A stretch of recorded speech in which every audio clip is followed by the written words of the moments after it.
గ్రంథము 147 అధ్యాయము 11వ వచనం. కీర్తనలో 147, 11.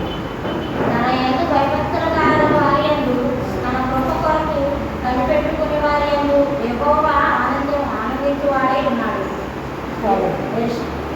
చాలా చిన్న ప్రార్థన చేసుకుందాం. పరిశుద్ధుడైన తండ్రి, మీకు వందనాలు, స్తోత్రాలు తండ్రి. నాయన, ఈ సమయంలో నీ దివ్య వాక్యము ద్వారా మాతో మీరు మాట్లాడండి. ఈ వాక్యంలో ఉన్న గూఢమైన సంగతి, రహస్యమైన సంగతులు మీ రాజ్య మర్మాలే తెలియచెప్పు నాయన.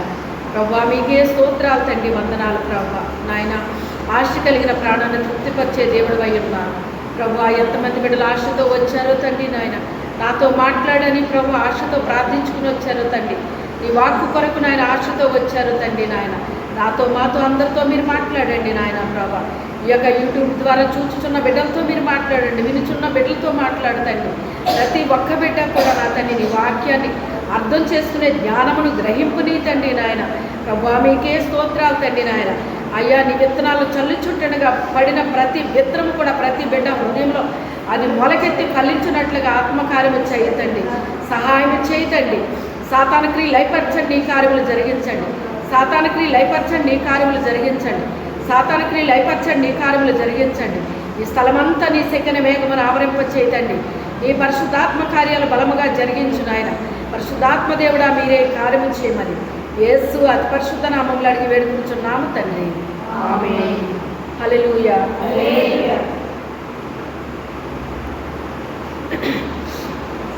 ఈ వాక్యంలో నీకేమర్థమైందో చెప్పండి, ఒక మాట.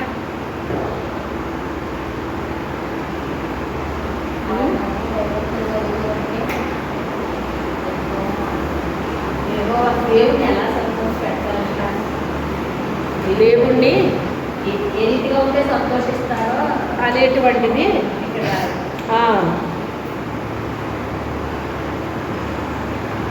మనం ఎలా ఉంటే దేవుడు సంతోషం సంతోషంగా ఉంటాడు, ఆనందిస్తాడు అనేటువంటిది ఏంటో ఇల్లేదనుకుంటా.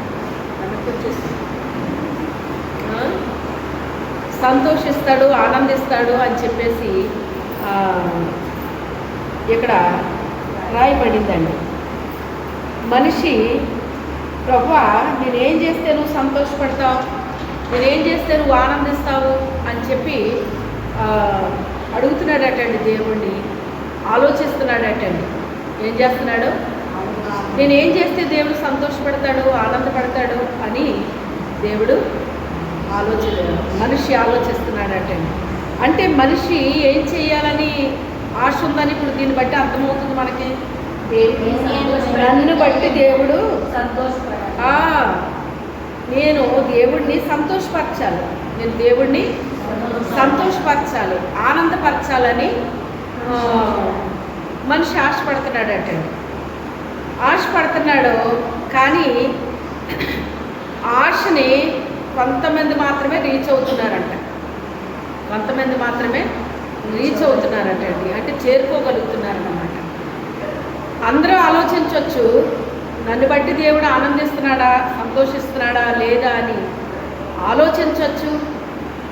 దేవుణ్ణి సంతోషపరచాలి అని చాలా కార్యాలు చెయ్యొచ్చు కూడా, అంతే కదండి, చెయ్యొచ్చు. కానీ ఇంతకీ దేవుడు సంతోషిస్తున్నాడా లేదా, ఆనందిస్తున్నాడా లేదా అని ఇక్కడ ఈ యొక్క వాక్యము ద్వారా కొన్ని వాక్యాల్ని మనం చదివినప్పుడు దేవుడు ఎప్పుడు సంతోషిస్తాడో, ఎవరిని బట్టి సంతోషిస్తాడో, ఏం చేస్తే సంతోషిస్తాడో, ఏం చేస్తే ఆనందిస్తాడో అనేటువంటిది కొన్ని వాక్యాల్లో మనం చదివినప్పుడు మనకు అర్థమవుతుందన్నమాట. అయితే నేను ఈ వాక్యాన్ని చదివినప్పుడు నాకు ఆ వాక్యం ద్వారా ప్రభు నాతో మాట్లాడారండి. ప్రభు నాతో మాట్లాడారు. ఆ మాటలే మీతో నేను ఈరోజు పంచుకోవాలని ఆశపడుతున్నాను. చూడండి, ఇర్మియా రాసిన గ్రంథాన్ని మనం చూసినప్పుడు 9వ అధ్యాయం 23, 24 వచ్చిన చదవండి. ఇర్మియా రాసిన గ్రంథము 9:23 జ్ఞాని తన జ్ఞానమును బట్టి, శూరుడు తన శౌర్యమును బట్టి అతిశయింపకూడదు, ఐశ్వర్యవంతుడు తన ఐశ్వర్యమును బట్టి అతిశయింపకూడదు. అతిశయించువాడు దేనిని బట్టి అతిశయింపవలెను అనగా భూమి మీద కృప చూపుచు నీతి న్యాయములు జరిగించుచున్న యెహోవాను నేనే అని గ్రహించి నన్ను పరిశీలనగా తెలుసుకొనుటను బట్టియే అతిశయింపవలెను. అట్టి వాటిలో నేను ఆనందించువాడనని యెహోవా సెలవిచ్చుచున్నాడు. అదండి, యెహోవా ఇలా చెప్తున్నాడంట. ఏమని చెప్తున్నాడండి? మనిషి ఇలా అనుకుంటున్నాడట. ఏమనుకుంటున్నాడు? నేను చాలా జ్ఞానం కలిగిన వ్యక్తిని కదా అని జ్ఞానాన్ని బట్టి అతిశయపడుతున్నాడట. కొంతమంది అనుకుంటున్నారట, నేను చాలా యుద్ధాలు చేస్తున్నాను కదా, యుద్ధాల్లో గెలుస్తున్నాను కదా అని తన యొక్క శూరత్వాన్ని బట్టి అతిశయపడుతున్నాడటండి. కొంతమంది ఏం చేస్తున్నారంటేనంట, దేవుడు వారికి ఇచ్చిన ఐశ్వర్యాన్ని బట్టి అతిశయపడుతున్నారటండి. ఇక్కడ 3 విషయాలు చెప్పాడండి. 3 విషయాలు చెప్పి ఆయన ఏమంటున్నాడంటే, వాళ్ళని బట్టి కాదు నేను అతిశయపడతంట. దేన్ని బట్టి అతిశయపడాలి మనిషి? ఆయన చెప్తున్నాడు ఇక్కడ, భూమి మీద కృప చూపుచు. అంటే భూమి అంతా కూడా దేనితో నిండిందని ఇక్కడ మనకు అర్థమవుతుంది.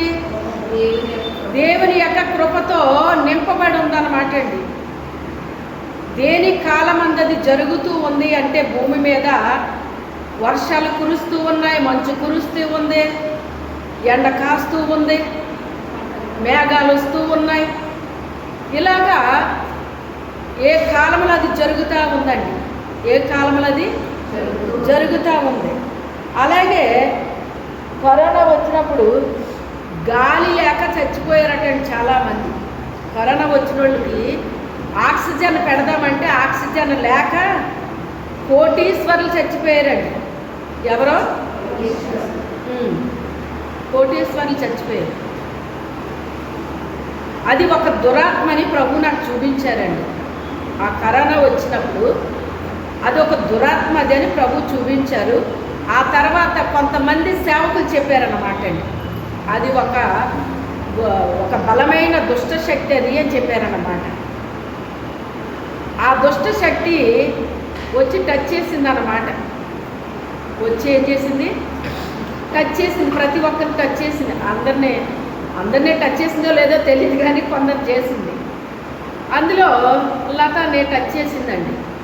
చేస్తే తనకి ఏమొచ్చేసిందంటే ప్రాణభయం వచ్చేసింది. ఏమొచ్చిందమ్మా అప్పుడు నీకు?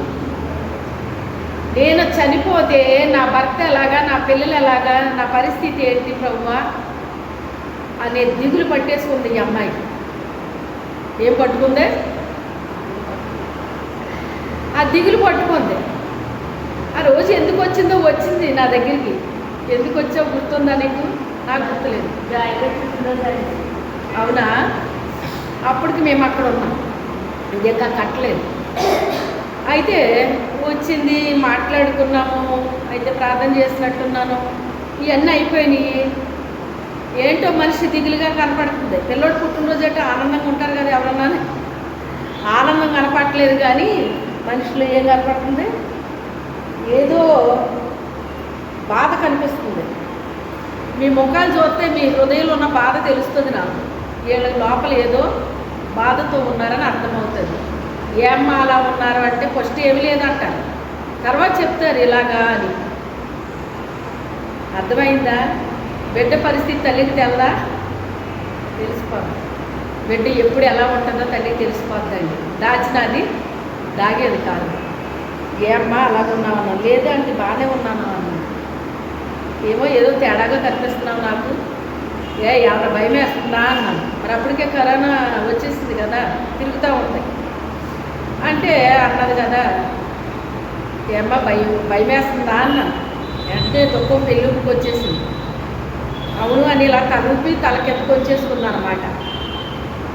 వచ్చేసుకునేటానికి అదేంట్రా నువ్వు ఇంత ధైర్యంగా ఉంటావు కదా, అదేంటి నువ్వు భయపడుతున్నావా అనేటప్పటికి ఇలాగ పిల్లలు ఏమైపోతారని భయంగా ఉందా ఆంటీ అనేసి కళ్ళ నీళ్ళు వచ్చేస్తున్నాయి.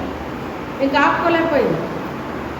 అయ్యో ఇంత ధైర్యంగా ఉంటావని నేను అనుకుంటే ఇలా భయపడిపోయావేటమ్మా, సరే కళ్ళు మూసుకో అప్పటికే ప్రార్థన అయిపోయింది, చేస్తాను ఇంకెళ్ళిపోతుంది అనమాట.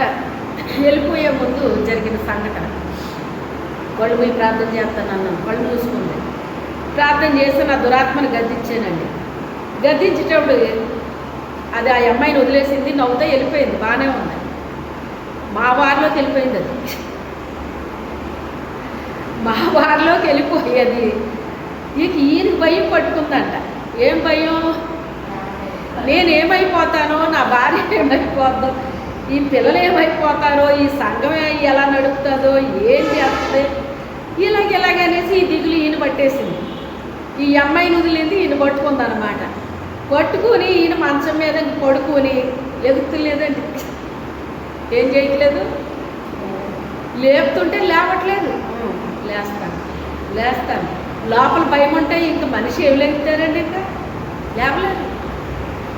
అప్పుడు ఏంటి నాకు అర్థమైపోయింది, ఈ అమ్మాయిని వదిలేసి ఇంట్లో ప్రవేశించిందనమాట ఇది అని అర్థమైపోయి,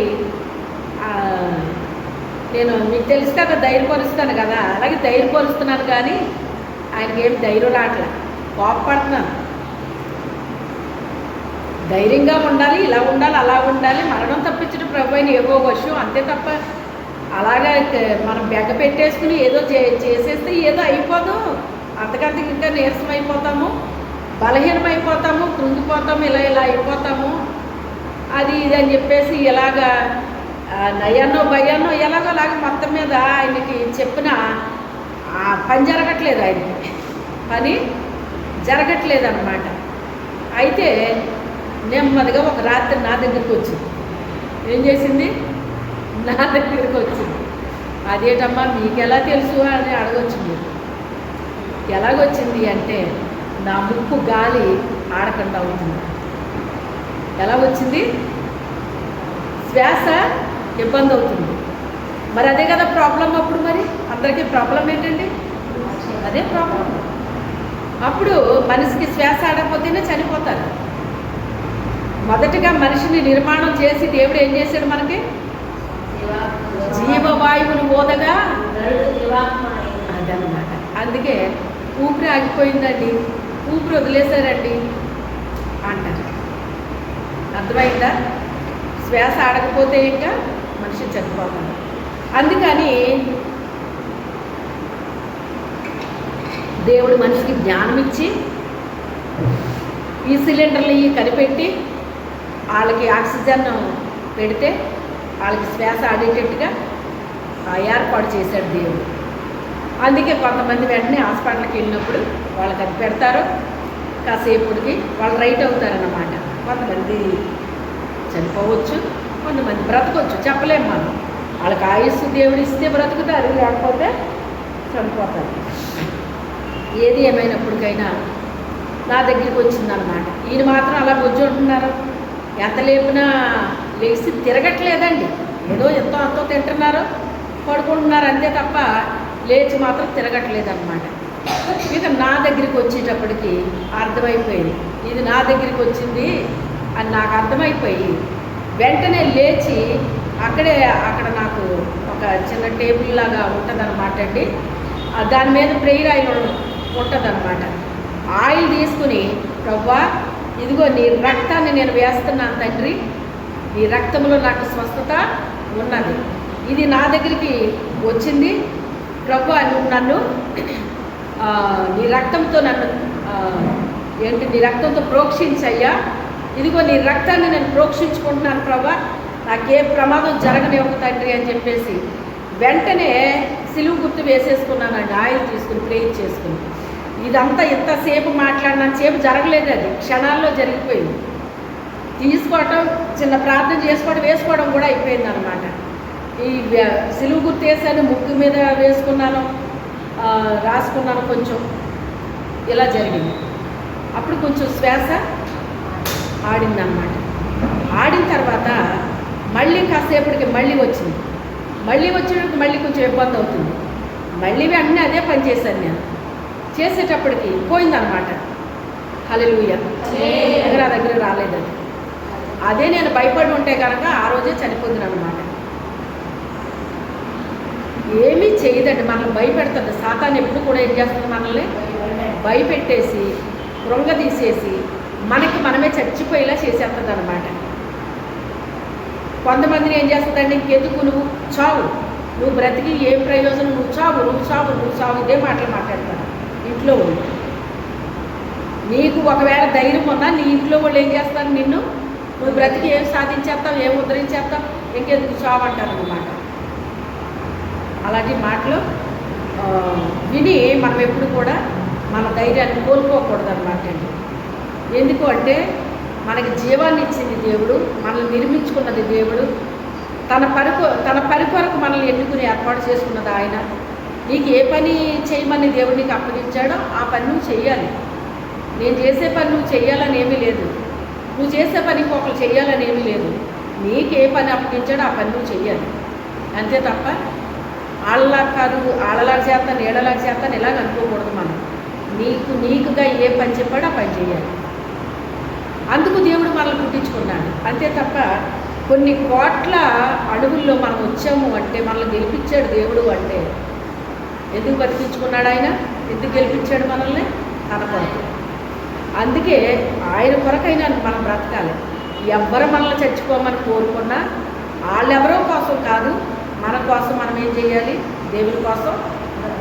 నేను బ్రతికితే నీ కొరకే ప్రభువా, ఈ జీవాన్ని నాకు ఎందుకు ఇచ్చావో నాకు తెలియదు, కొన్ని కోట్ల అడుగుల్లో నన్ను గెలిపించావంటే ఏదో పని ఉంది నా పట్ల, నీ కొరకైనా నన్ను బ్రతికిచ్చయ్యా, నీకు ఉపయోగకరంగా నన్ను చేసుకోతండి అని చెప్పి మనము ప్రార్థన చేసుకోవాలి. దేవుడికి అనుకూలంగా ఉండాలండి. నీకు అనుకూలంగా నేను ఎట్లు నడుచుకున్నానో దయతో నన్ను జ్ఞాపకం చేసుకున్నాడు కదా మన ఎవరో, దేవునికి అనుకూలంగా నడుచుకోవాలండి. మనకు అనుకూలంగా కాదు, దేవునికి అనుకూలంగా నడవాలి మనం.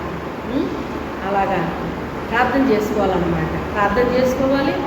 దేవుడు మనకి జీవం ఇచ్చాక దాన్ని ఎవరికి ఉపయోగించాలి, దేవునికే మనం ఉపయోగపడాలన్నమాట. దేవునికి ఉపయోగపడాలి, మనల్ని ఎలా ఉపయోగించుకుంటే అలా ఉపయోగపడాలి. అయితే మొత్తం మీద రెండోసారి టచ్ చేసింది, టచ్ చేద్దాం అనుకుంది, కానీ నేను అవకాశం ఇవ్వలేదు. మనం ఒప్పుకుంటేనే మన దగ్గరికి వస్తుందండి, మనం ఒప్పుకోకపోతే అది మనల్ని ఏమీ చేయలేదు. ఆహ్వానిస్తేనే వస్తుంది, ఆహ్వానించకపోతే అది రాదు. అర్థమైందా? పోయిందనమాట. పోయిన తర్వాత ఇంకా మా అబ్బాయి ఫోన్ చేసి ఎలా ఉన్నారు మీరు, ఏంటి అది ఇది అని చెప్పేసి అంటే ఇలాగ ఉంది పరిస్థితి అంటే మా అబ్బాయి ఒక ఆలోచన చెప్పాడు. ఏమని అంటే మాకు అన్నాలు తిరుగుతేయట్లేదు, ఏం తిరుగుతేయట్లేదు, పిండి అయితే ఉంది, ఇడ్లీ పిండి ఉంది ఫ్రిడ్జ్లోని, అయితే అన్నం తిరుగుతేయట్లేదు అంటారు కనుక సాంబార్ ఇడ్లీ కింద చేసేసుకుని తినేయండి, అన్నం తినకపోయినా పర్వాలేదు, సాంబార్ ఇడ్లీ చేసుకుని తినేయండి అన్నాడు. అప్పుడు ఇదేదో బాగున్నట్టుంది అని చెప్పేసి లేవడం, ఆ సాంబార్ ఇడ్లీ చేయటం, పడుకోవటం, మళ్ళీ లేవడం, మళ్ళీ ఆ పాలు కాసుకోవడం, టీ తాగాలంటే టీ తాగడం, లేకపోతే పాలు తాగడం, మళ్ళీ పడుకోవటం. అలాగా నేను లేస్తున్నాను, ఈ పనులు ఎలా చేసేస్తానో నాకు తెలియట్లేదండి. ఎంతకని వండుతున్నాను, ఆయనకి ఎలాగోలాగా పెడుతున్నాను, మొత్తం మీద లేవకపోయినా ఎలాగోలాగా లేపి మొత్తం మీద పెడుతున్నాను. నేను కూడా తింటున్నాను, నాకు ఎక్కట్లేదు, అయినా తింటున్నాను. ఈ రీతిగా చేసేటప్పటికి అప్పుడు లాస్ట్గా అప్పుడు ఇది ఆయన ఎందుకు ఇలాగ అయిపోతున్నారు ఏంటి అంటే నాకు ఇలాగ అనిపిస్తుంది అన్నాడు. అలా అనిపించేది అది మీకు కాదు అనిపిస్తుంటా, దెయ్యంగా ఎడతాడు ఆ భయాన్ని, అది మనం ఏమీ కూడా ఒప్పుకోకూడదు దాన్ని అని చెప్పేసి ఇలా చెప్పి అలాగా రోజు ప్రార్థన చేసేదాన్ని. ప్రార్థన చేసి ఆ రీతిగా చెప్పిన తర్వాత మరి ఆ రోజు ఆ దెయ్యం వదిలేసిందేమో మనకు తెలియదు. మొత్తం మీద ఒక డాక్టర్ని పిలవమన్నారు. ఆయన అంటే నమ్మకం, ఆయన పిలిస్తే ఆయన వచ్చాడు, 2 ఇంజక్షన్లు చేశాడు, ఈయనకి ధైర్యం వచ్చింది.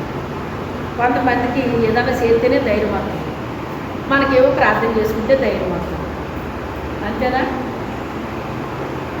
ఒక్కోసారి ప్రేయర్ ఆయిల్ వేసుకోవాలి, ఒక్కోసారి ఏమందాన్ని వేసుకున్నా కూడా దాన్ని ప్రార్థన చేసుకుని మనం వాడుకోవాలి. అది పని చేయాలంటే దేవుడు అది చేసేటట్టుగా చెయ్యాలి.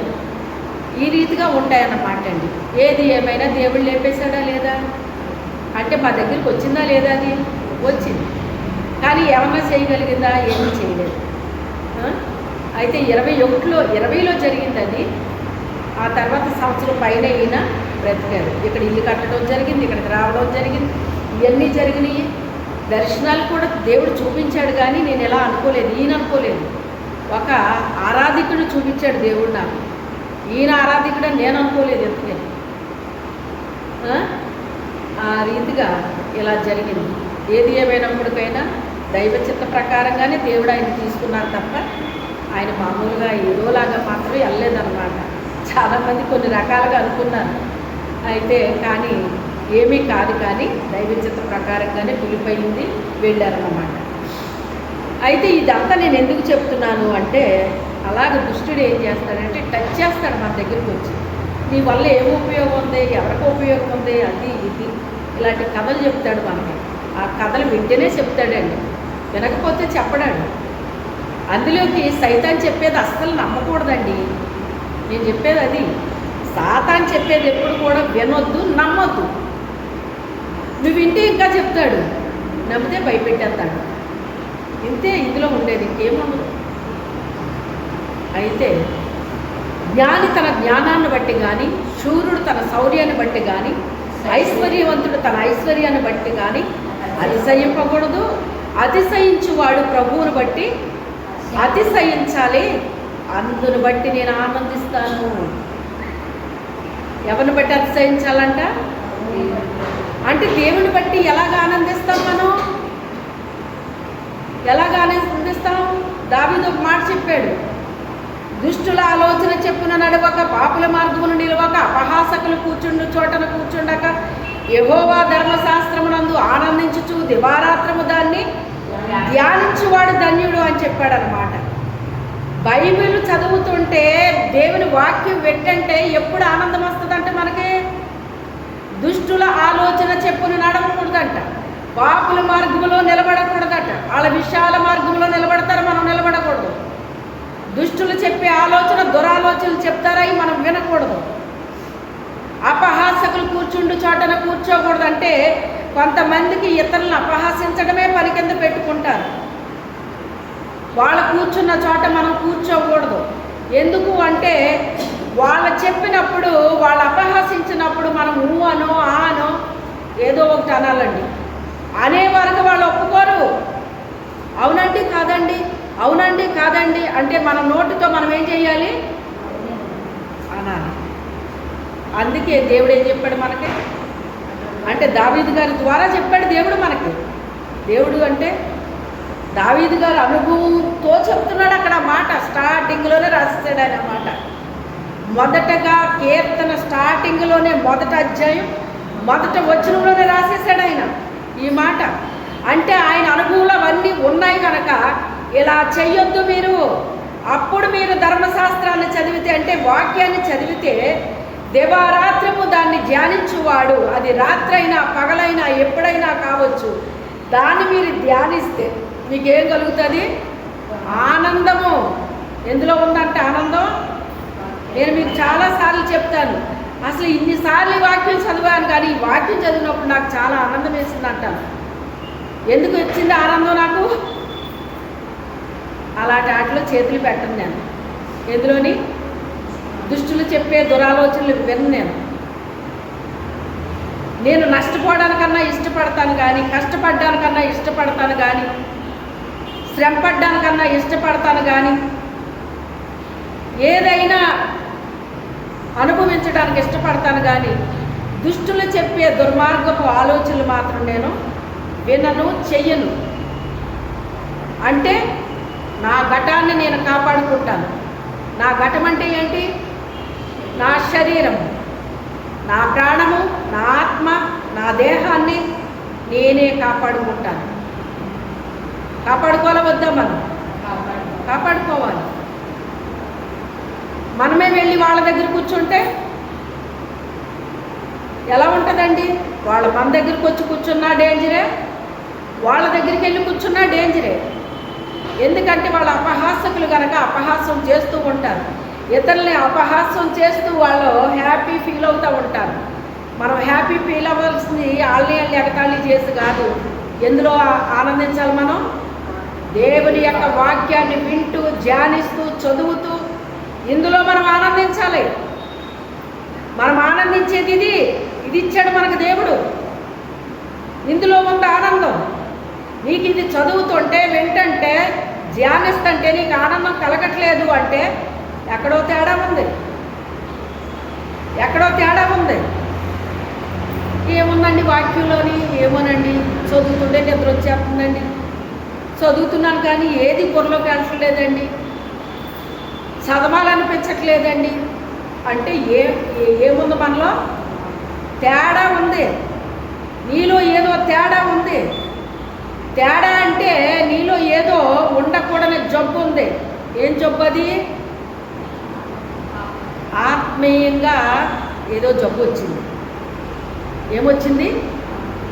ఆత్మీయమైన నీ ఆధ్యాత్మిక జీవితానికి ఏదో జబ్బు వచ్చిందన్నమాట.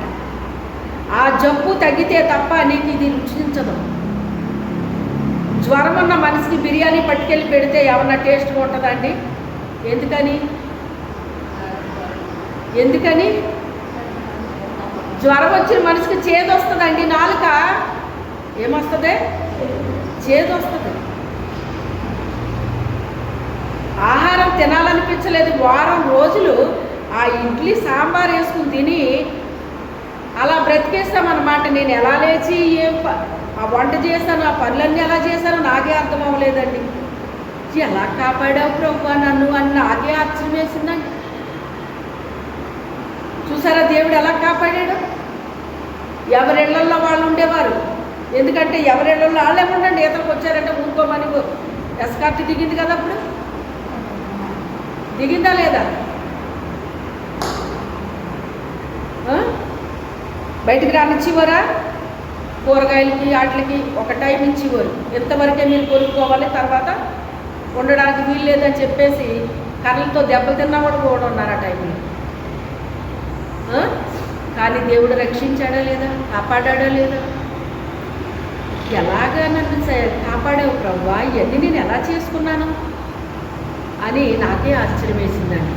అయ్యగారు ఇంకా మందులన్నా వాడారు కానీ నేను ఆ మందులు కూడా వాడలేదండి. హల్లెలూయా. ఆ పరమ్మందే నాకు. ఏ మందు?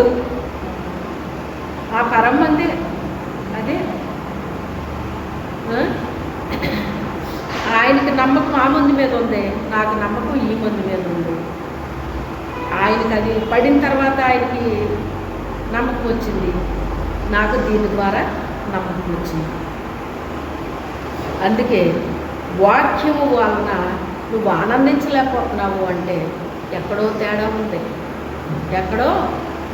ఉంది. సరే అవ్వాల్సింది దేవుడు వాక్యం కాదు, కానీ నువ్వే సరే అవ్వాలి. ఎవరు సరే అవ్వాలి? ఎవరికైతే ఇది రుచించట్లేదో, ఎవరికైతే ఇది ఆనందం కలగట్లేదో వారు జీవితాలను సరి చేసుకుంటే అప్పుడు వాక్యం అనేటువంటిది వారికి ఎలా ఉంటుంది? ఆనందాన్ని కలిగిస్తుంది, సంతోషాన్ని కలిగిస్తుంది. ఈరోజు ఈ నూతనమైన విషయాలు దేవుడు నాతో మాట్లాడాడు అని ఎంత ఆనందం అనిపిస్తుంది అంటే అండి, నిజంగా చికెన్ బిర్యానీ కంటే ఎక్కువ ఆనందం అనిపిస్తుందండి. మరి మీకు ఎలాగుంటుందో నాకు తెలియదు, నాకు ఉంటుంది మరి అలా. నేను రసం వేసుకుని తిన్నా కానీ నాకు ఇది చికెన్ బిర్యానీ కంటే ఎక్కువ అనిపిస్తుంది అనమాట టేస్ట్. ఈరోజు ఈ విషయాన్ని చెప్పావు ప్రభు, ఇప్పటివరకు ఈ విషయం నాకు తెలియదు, ఈరోజు ఈ విషయాన్ని తెలియపరిచావు, నీ స్తోత్రం అని చెప్పేసి ఎంత ఆనందం అనిపిస్తుంది అంటే నా హృదయము ఉప్పొంగిపోతుంది అనమాట అండి. ఆ నూతనమైన విషయాన్ని దేవుడు తెలియపరిచినప్పుడు అంత ఆనందం అనిపిస్తుంది అనమాట. అట్టి రీతిగా ఇందులో ఆనందం ఉందండి. ఏముంది? సినిమాల్లోనో, సీరియల్లోనో, ఏటిలోనో లేదండి ఆనందం. ఇందులో ఉందండి ఆనందం. అది మనం అనుభవించిన వాళ్ళకి తెలుస్తుంది. అది అనుభవించకపోతే తెలియదు. అది ఏమాత్రం నీలో ఇన్ఫెక్షన్ ఉన్నా, జబ్బు ఉన్నా నీకు ఆ ఆనందం అనుభవించలేవు. అనుభవిద్దాం అనుకున్నా అనుభవించలేవు. అది ముందు జబ్బు పోవాలి. జబ్బు పోయాక నీకు ఆనందం కలుగుతుంది. అయితే ఆయనంట భూమి మీద ఆయన కృప చూపిస్తున్నాడు అని ఏం చేయాలంటే మనిషి భూమి మీద ఆ. కృప చూపుచు నీతి న్యాయములు జరిగించుచున్న యెహోవాను నేనే అని గ్రహించి నన్ను ఏమని గ్రహించాలంట? భూమి మీద భూమి మీద కృప చూపుచు నీతి న్యాయములు జరిగించుచున్న నీతి న్యాయాన్ని జరిగిస్తున్నాడు దేవుడని గ్రహించాలటండి. రాయడానికి ఒక్క మాటే గాను ఉంది కానీ అక్కడ అందులో ఎంత ఉంది? చాలా ఉంది అక్కడ. భూమి మీద అంతా నీ కృప వల్లే, నీతి న్యాయాలతో నువ్వు పరిపాలన చేస్తున్నావయ్యా అని ఎవరైతే గ్రహిస్తారో దేవుడు ఏం చేయాలటండి? గ్రహించాలటండి, పరిశీలించాలట. దేవుణ్ణి ఏం చేయాలంట? పరిశీలనగా తెలుసుకోవాలటండి. శాస్త్రజ్ఞులు ఉంటారు, ఒక్క విషయాన్ని కనుక్కోవడానికి ఎంత పరిశోధన చేస్తారు దాని గురించి. వాళ్ళు ఒక రోజు కాదు, ఒక గంట కాదు, ఒక వారం కాదు, ఒక నెల కాదు, ఒక సంవత్సరం కాదు, ఎన్ని సంవత్సరాలు చేస్తే ఒక్కట కనుక్కుంటారండి. అది ఎప్పుడో బైబిల్లో ఉంటుందండి. ఆల్రెడీ బైబిల్లో ఉంటుంది అది ఎప్పుడో. పరిశుద్ధాత్ముడి చేత రాయించబడిపోయింది ఈ గ్రంథం. తన భక్తుల ద్వారా పరిశుద్ధాత్ముడు రాయించేశాడు. పుట్టబోయే తన బిడ్డలందరికీ ఇది అవసరము, వాళ్ళు తెలుసుకోవాలి అని రాయించేశాడండి ఆ మాటలన్నీ. వాళ్ళు ఏదో కొండను తవ్వి ఎలకను పట్టుకున్నట్టుగా ఇది కనుక్కున్నాం మేము అని పేపర్లో ప్రకటిస్తారు. ఆల్రెడీ అది ఎప్పుడో ఇందులో ఉంటుంది. ఎన్ని సంవత్సరాలు పరిశీలన చేశారు వాళ్ళు? ఎన్ని సంవత్సరాలు నిద్రాహారాలు మాని పరిశోధన చేస్తారండి. దేవుడి గురించి కూడా మనం ఏం చేయాలటండి? పరిశీలన చెయ్యాలటండి. మనం ఏం చేస్తామంటే మన ఇంట్లో మనుషుల్ని, బయట మనుషుల్ని పరిశీలన చేస్తా కూర్చుంటాం. ఎందుకు తెలుసా? సైతాన్ని ట్రిక్ ఇది. పరిశీలన చేయాల్సింది ఎవరిని? దేవుణ్ణి చెయ్యాలట.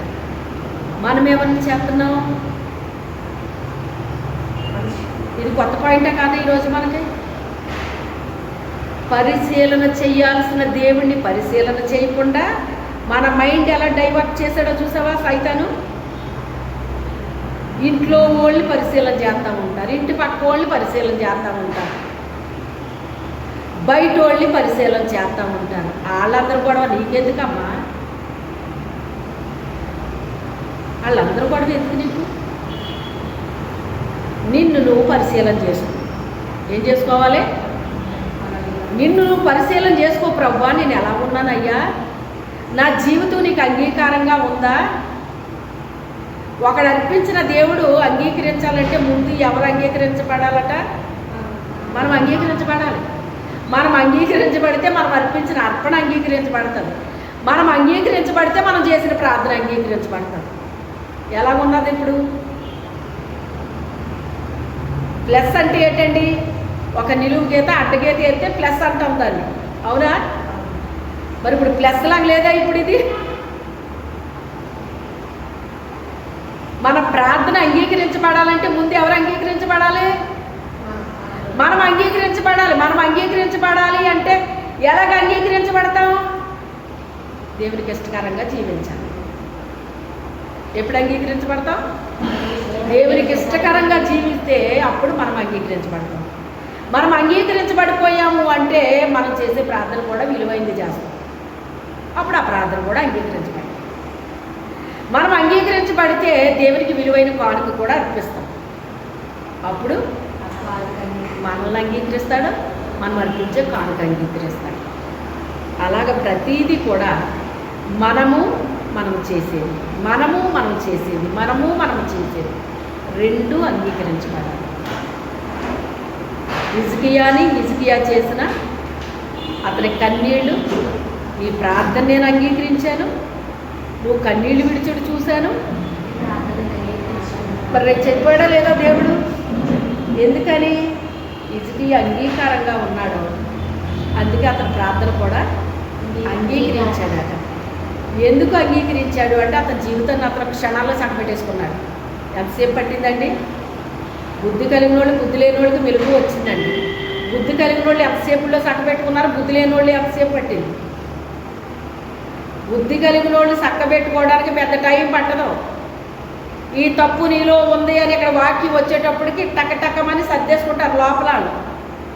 నిజమే తండ్రి, నా జీవితంలో ఈ పొరపాటు ఉంది, నా తప్పు ఉంది నీ ఇందులోని, నాయన నిజమే తండ్రి, నేను ఇలా ఉండకూడదు ప్రభువా, నీకు అంగీకారమైన జీవితం నేను కలిగి ఉండాలి నాయన, నీకు ఇష్టకరమైన జీవితాన్ని నేను కలిగి ఉండాలి తండ్రి, ఈ రోజు నాలో ఉన్న తప్పు చెప్పు, నీకు స్తోత్రం తండ్రి, ఎప్పటి వరకు నాకు తెలియదు నాయన అని వెంటనే ఇక్కడ కూర్చోటండగానే వెంటండగానే ఏం చేసుకుంటారు లోపలలో? ఎంత పట్టింది సర్దుకోవడానికి, చక్కబెట్టుకోవడానికి? ఆయన ఇంకా ఆ ఇల్లు దాటలేదు కదా, క్షణాల్లో చక్కబెట్టుకోలేదా? మనల్ని మనం దిద్దేసుకుంటే దేవుడికి అంగీకారం అయిపోతాం. దైవ చిత్తానుసరమైన దుఃఖం అంటే మారు మనసును కలుగు చేస్తుందటండి. దైవ చిత్తానుసరమైన దుఃఖం ఎప్పుడైతే మనలో వచ్చిందో అంటే మన తప్పులు మనం తెలుసుకున్నామో, మన తప్పులు మనము తెలుసుకుని దాన్ని విడిచిపెట్టేసాము, దేవుడు చాలా ఆనందపడిపోతాడట మన విషయంలో. తెలుసా మీకు ఆ సంగతి? నా బిడ్డ ఎంత త్వరగా ఇలాగా తనకు తను దిద్దేసుకుంటుందని నేను అనుకోలేదు, తన జీవితాన్ని తను భలే చక్కబెట్టుకుంది అనేసి ఆనందించేస్తాడటండి మనల్ని చూసి. తెలుసా మీకు ఆ సంగతి? చాలా ఆనందపడిపోతాడు. నాకు కాదులే, ఈ వాక్యం ఎవరికో వచ్చి ఉంటుంది, ఇది నాకు కాదు అని నీ పక్కోడుకో, నీ ఎదురుడుకో, నీ వెనకాలోడుకో అని నువ్వు అనుకుంటున్నావు అంటే నిన్ను నువ్వేం చేసుకుంటున్నావు అంటే సమర్థించుకుంటున్నావు అన్నమాట. సమర్థించుకోవడానికి చెప్పడం మనకి ఎందుకు చెప్తాడు? మనకి మనల్ని సరి చేసుకోమని చెప్తాడు. అమ్మ ఈ తప్పు నీలో ముందు నువ్వు సరి చేసుకో అని చెప్తాడు మనకి. అర్థమైందా? బుద్ధి కలిగిన వాళ్ళు చక్క పెట్టుకోవడానికి క్షణాల్లో చక్కబెట్టేసుకున్నారండి. బుద్ధి లేని వాళ్ళు అప్పుడు వెళ్ళారండి కొనుక్కుంటారు. ఏం చేశారు? అప్పుడు వెళ్ళారండి కొనుక్కోవటానికి వెళ్ళి కొనుక్కొని వచ్చి లోపల వెళ్ళిపోయి ఎంత బాగుంది మరి.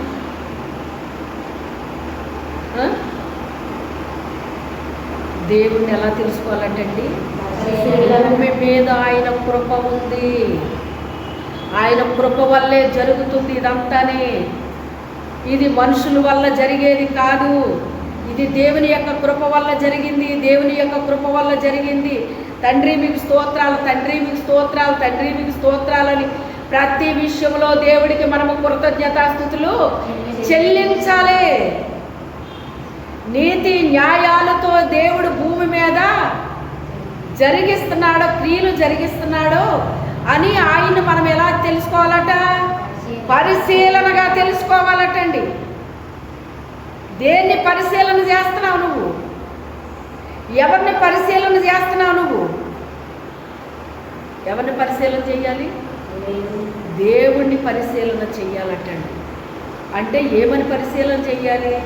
తండ్రి ఇంత కృప చూపిస్తున్నావయ్యా నువ్వు, మంచివాడి మీద చెడ్డవాడి మీద. ఆయన ఏం చేస్తున్నాడట? వర్షం కురిపిస్తున్నాడట, ఎండ కాపిస్తున్నాడట. వాళ్ళ మంచోళ్ళు అవని చెడ్డోళ్ళు అవని అందరి మీద సమానముగా కురిపిస్తున్నాడట వర్షాలు. అది అడవైనా కురిసేస్తుంది వర్షం, పండే భూమి అయినా కురిసేస్తుంది వర్షం. సమానంగా కురిపిస్తున్నాడా లేదా? కురిపిస్తున్నాడు. వాళ్ళ మంచోళ్ళైనా చెడ్డోళ్ళైనా వాళ్ళ మీద కురిపిస్తున్నాడు ఆయన. అది ఎందుకు కురిపిస్తున్నాడంటేనంట, ఆయన కృప వల్ల కురిపిస్తున్నాడంట.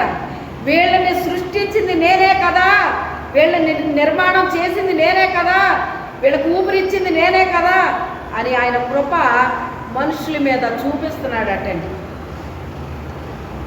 అదృష్టవశాత్తు జరిగిందండి. అదృష్టవశాత్తుగా అదండి జరుగుతా, దేవుని కృప వల్ల జరిగిందండి. అది ఎవరి ముఖం చూశానో కానీ రోజు ఎవరి ముఖమో కాదండి, దేవుని కృప వల్ల జరిగింది. పొద్దున్నే లేచంట కొబ్బరి చెట్టుని చూడాలంటే, ఇప్పుడు లేవేమో మరి ఇలాంటివి నాకు తెలియదు కానీ, ఉదయాన్నే లేవగానే ఏ ముఖం చూడాలంట? మరి కొబ్బరి చెట్టు లేకపోతే ఏ ముఖం చూడాలి?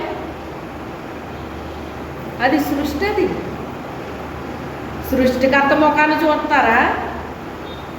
సృష్టిలో ఉన్న కొబ్బరి చెట్టుని చూస్తావా? దేన్ని చూస్తావు? దేన్ని చూస్తావు? ఉదయం లేవగానే దేవుణ్ణి కలుసుకోవాలి, దేవుని ముఖాన్ని చూడాలి మనం. కొంతమంది అంట భర్త ముఖం భార్య, భార్య ముఖం భర్త చూసుకుంటారటండి. ఎవరో ఒక ఆయన చెప్తున్నాడు అన్నమాట. లేవగానే అంటే మంగళసూత్రాలు ఇలా కళ్ళకు అద్దుకున్నట్ట ఆ భర్తను చూసేవారటండి. ఎందుకు చూసేవారు అంటేనంటే ఊపిరాడుతుందా లేదా అని చూసేవారంట. ఇది ఇంకా బాగుంది అంటే దీని అర్థం ఎలా ఉందండి? పోయాడో ఉన్నాడని చూసినట్టే కదా ఇక్కడ. అదేంటండి బాబు, అలా చూసేవారటండి. వాళ్ళ మొక్కలు ఏడ మొక్కలు కాదు మనం చూడాల్సింది. కొంతమంది ఏమో అరే ఇలా రారా నువ్వు అని కొళ్ళు పూసుకున్నంటే పిల్లలు రమ్మనంటే పిల్లల మొక్కలు చూస్తారంటండి. ఊరు వెళ్తేనంట ఎదురు రావాలటండి, భార్య ఎదురు రావాలంట, లేకపోతే పిల్లలు ఎదురు రావాలంట. ఏమన్నా అవుతున్నా ఎక్కడ చూసింది ఏదో వెళ్తారు ఎదురు రమ్మంటారు. నాకు ఎదురు వస్తానన్నా నేను ఒప్పుకోలేదు, నన్ను ఎదురు రమ్మన్నా నేను ఒప్పుకోలేదు. హల్లెలూయా. కావాలంటే మేము ప్రార్థన చేస్తాను అంతే తప్ప నేను ఎదురులు గట్ట రానని చెప్పేదాన్ని, నన్ను రమ్మని అడిగితే. కొంతమందికి అదొక అంటే ఒక రకమైన సైతాన్ని ట్రిక్కులండి. ఇవన్నీని మనిషికి తెలీదు. నిజంగా బుర్ర తక్కువండి మనిషికి. మన బుర్ర ఎంతో ఆడికి బాగా తెలుసండి, ఆడికి చాలా బాగా తెలుసండి. చిన్న ట్రిక్ పెట్టే ప్లే చేశానంటే చూడు ఎలా పడుతుందో, ఎలా పడతాడో అనుకుంటాడాడు. అందుకని చిన్న ట్రిక్ ప్లే చేసేస్తాడనమాట. ఇవి అడపోయి ఎవరి మొక్క చూశాను అండి బాబు, వెళ్ళిన పనులు ఏమీ జరగలేదు నాకు. ఎవరిని చూస్తావమ్మా నువ్వు? వస్తే ఏ మనిషి అన్నా ఎదురు రావచ్చు. మరి మనుషులు తిరగకపోతే వాళ్ళు ఎక్కడ పోతారో వాళ్ళు తిరుగుతారు. లేకపోతే ఏ కూడో ఎదురు రావచ్చు, ఏ కుక్కో ఎదురు రావచ్చు, ఏ పిల్లో ఎదురు రావచ్చు, ఎవరో ఒకళ్ళు ఎదురు రావచ్చు. వాటిలో ఏముందమ్మా? దేవుడు చెయ్యాలి కదా మనకి. కుక్క ఏం చేస్తుంది మనకి? పిల్లి ఏం చేస్తుంది? కోడేం చేస్తుంది? మనిషి ఏం చేస్తాడో? ఎవ్వరూ ఏమీ చేయలేరు. నీ మీద నా మీద దేవుని యొక్క కృప, ఆయన కనికరము, ఆయన దయ మన మీద ఉంటే అది ఏదైనా జరుగుతుంది. అది ఎవ్వరికి జరగకపోవచ్చు కానీ మనకి జరుగుతుంది. హల్లెలూయా. మా జీవితంలో జరిగే కార్యాలను బట్టి మేము దేవుడికి ఎంతో దేవుడికి వందనాలు చెల్లించుకుంటామండి. గల కారణం ఏంటి అంటేనంట దేవుని కొరకు త్యాగం చేయాలటండి. హల్లెలూయా. త్యాగం చేయాలంటే ఏం చేసావు దేవుని కొరకు? నువ్వు త్యాగం ఏది వదిలేసావు? ఏది పట్టుకున్నావు? ఏదైనా నీ జీవితంలో త్యాగం చేసావా? దేవుని కొరకు నేను ఇది చేశాను, ఈ త్యాగం చేశాను అన్నది ఏదైనా నీ లైఫ్లో ఉందేమో చూసుకో. త్యాగం చేయాలి దేవుని కొరకు. త్యాగం చేయడం అంటే అది ఏమైనా చిన్న విషయం? అది మనకు కావాలన్నా ఎలాగోలాగా మనం సంపాదించుకుంటానికి ప్రయత్నం చేస్తారండి. అలా మేము చెయ్యం. దేని కొరకు మేము అది అడ్డదారిలో దొడ్డిదారిలో సంపాదించడానికి కానీ లేకపోతే ఇంకో రకంగా కానీ అలాంటి ఏ ట్రిక్లు ప్లే చేయడం మాకు ఇష్టం ఉండదండి. ఏదైనా కావాలి అంటే మాకు అవసరమైతే, దేవునికి అవసరమైనది, మాకు అవసరమైన ప్రార్థన వరకు కూడా మేము వెళ్ళమండి. ప్రభువా ఇది ఎలా తండ్రి అనుకుంటాం అంతే మనసులోని. అనుకుంటే దేవుడు జరిగిస్తాడు. ఎందుకని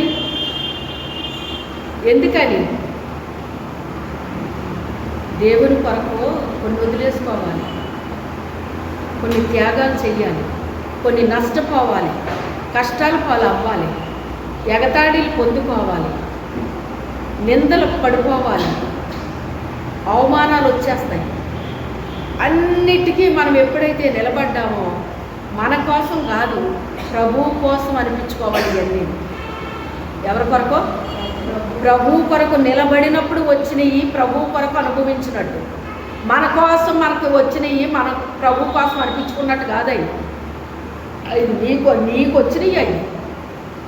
నీకు వచ్చినవి పట్టుకెళ్ళి దేవుడి కోసం అనుభవిస్తున్నానంటే ఎలా కుదురుతుంది? అది మన కోసం మనకు రావడం వేరు, ప్రభు కోసం అనుభవించడం వేరు. ప్రభు కోసం ఎప్పుడైతే మనం అనుభవిస్తున్నామో పైన ద్వారాలు తెరవబడతాయి మనకి. ఎక్కడికి వెళ్తే అక్కడ ద్వారం తెరుస్తాడు ఆయన. అందుకే ఎక్కడికి వెళ్ళినా నన్ను చూసి నా బిడ్డలు చూసి అసూయ పడిపోతారు. ఇదే సీక్రెట్, ఏమీ లేదు ఇందులో. అది మేము ప్రార్థన చేస్తున్నాం కదా, మాకెందుకు జరగలేదు, వీళ్ళకి ఎందుకు జరుగుతుంది అంటే రూల్ ప్రకారంగా మాకు జరగకూడదు, ఏడు రూల్ ప్రకారంగా మాకు జరగకూడదు. అవునా కాదా? మరి మేము ప్రార్థన చేస్తున్నాం కదా, లేకపోతే మేము ఇలా చేస్తున్నాం కదా, మేము అలా చేస్తున్నాం కదా, చేసి ఉండొచ్చు. మేమేంటో, మా జన్మేంటో, మా యొక్క సమర్పణ ఏంటో, మేమేమి దేవుని కొరకు మేము వదులుకున్నామో, దేని కొరకు మేము సఫర్ అవుతున్నామో అవన్నీ మనుషులకు తెలియవు, కానీ ఎవరికి తెలుసు? అందుకే ఆయన ద్వారాలు తిరుగుతాడు. వీళ్ళకి ఎలా జరిగినాయి, వీళ్ళకి ఎలా జరుగుతాయి? ఆయన కొరకు అన్నీ పడితే ఆయనే జరిగిస్తాడు అన్నీ. మాకంటే ముందుంటాడు ఆయన, ఎక్కడికి వెళ్ళినా మాకంటే ముందుంటాడు ఆయన. ఎవరో తెలియని వాళ్ళు వచ్చి మాకు హెల్ప్ చేస్తూ ఉంటారు. వాళ్ళెవరో మాకు తెలియదు, మేమెవరో వాళ్ళకి తెలియదు. నేనంటాను తన దూతలను పంపిస్తాడు ఆయన. అది అనుభవించిన వాళ్ళకి తెలుస్తుంది తప్ప అనుభవించిన వాళ్ళకి తెలియదు. దూతలాగా వచ్చేది రెక్కలతో అక్కడికి, ఒక మనిషిలాగా వస్తుంది. ఎలాగొస్తుంది దూత? మరెన్నడో వాళ్ళు కనపడదు. దేవుని దూత మన పక్షాన వచ్చి మనకి కార్యం చేసి వెళ్ళిపోయాక ఒక మనిషి రూపంలో వచ్చినట్టు వస్తారు తప్ప రెక్కలు వేసుకుని వచ్చేది మన దగ్గరికి. రెక్కలు వేసుకుని వచ్చి తిరిగిన తర్వాత అక్కడ ఏమైనా ఉంటారని మనుషులు మారిపోరు. ఓసారి మా ఆత్మీయ తండ్రి గారు మీటింగ్స్ జరుగుతుంటేనంటండి దూతలు వచ్చి నిలబడ్డాయటండి. అంత దూరాన్ని నిలబడినప్పుడు కొంతమంది అలా బయటికి వెళ్దామని వెళ్ళారట. అవి నిజంగానే వాటి రూపాల్లో అవి నిలబడ్డాయంట. పరిగెత్తి పడిపోయారట జనం. ఏం జరిగింది అంటే, బాబోయ్ అక్కడ దూతలు ఉన్నాయి. ఆ దూతలు ఎందుకు అక్కడ నిలబడ్డాయో మీకు తెలుసా? ఆ మీటింగ్స్ ఎప్పుడు పెట్టలేదు అక్కడ. పెట్టని ప్లేస్లో అక్కడ మీటింగ్ పెడతంటే హోమాలు జరుగుతున్నాయి అంటండి. ఆ మీటింగ్స్ జరగకుండా ఏం చేస్తున్నారు? హోమాలు పోస్తున్నారు. హోమాలు జరుగుతుంటే దేవుడు ఏం చేశాడు? పంపించడం లేదా?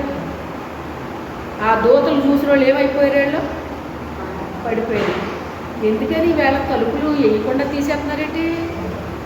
నిన్న నుంచి గేట్ తీసేస్తాం మొదలెట్టారు. ఏంటో మరి తెలియదు.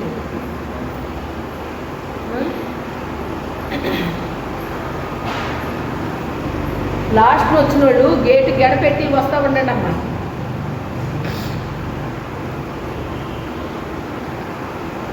దూతల్ని పంపిస్తాడు దేవుడు మన కొరకు. ఎవరి కొరకు పంపుతాడట?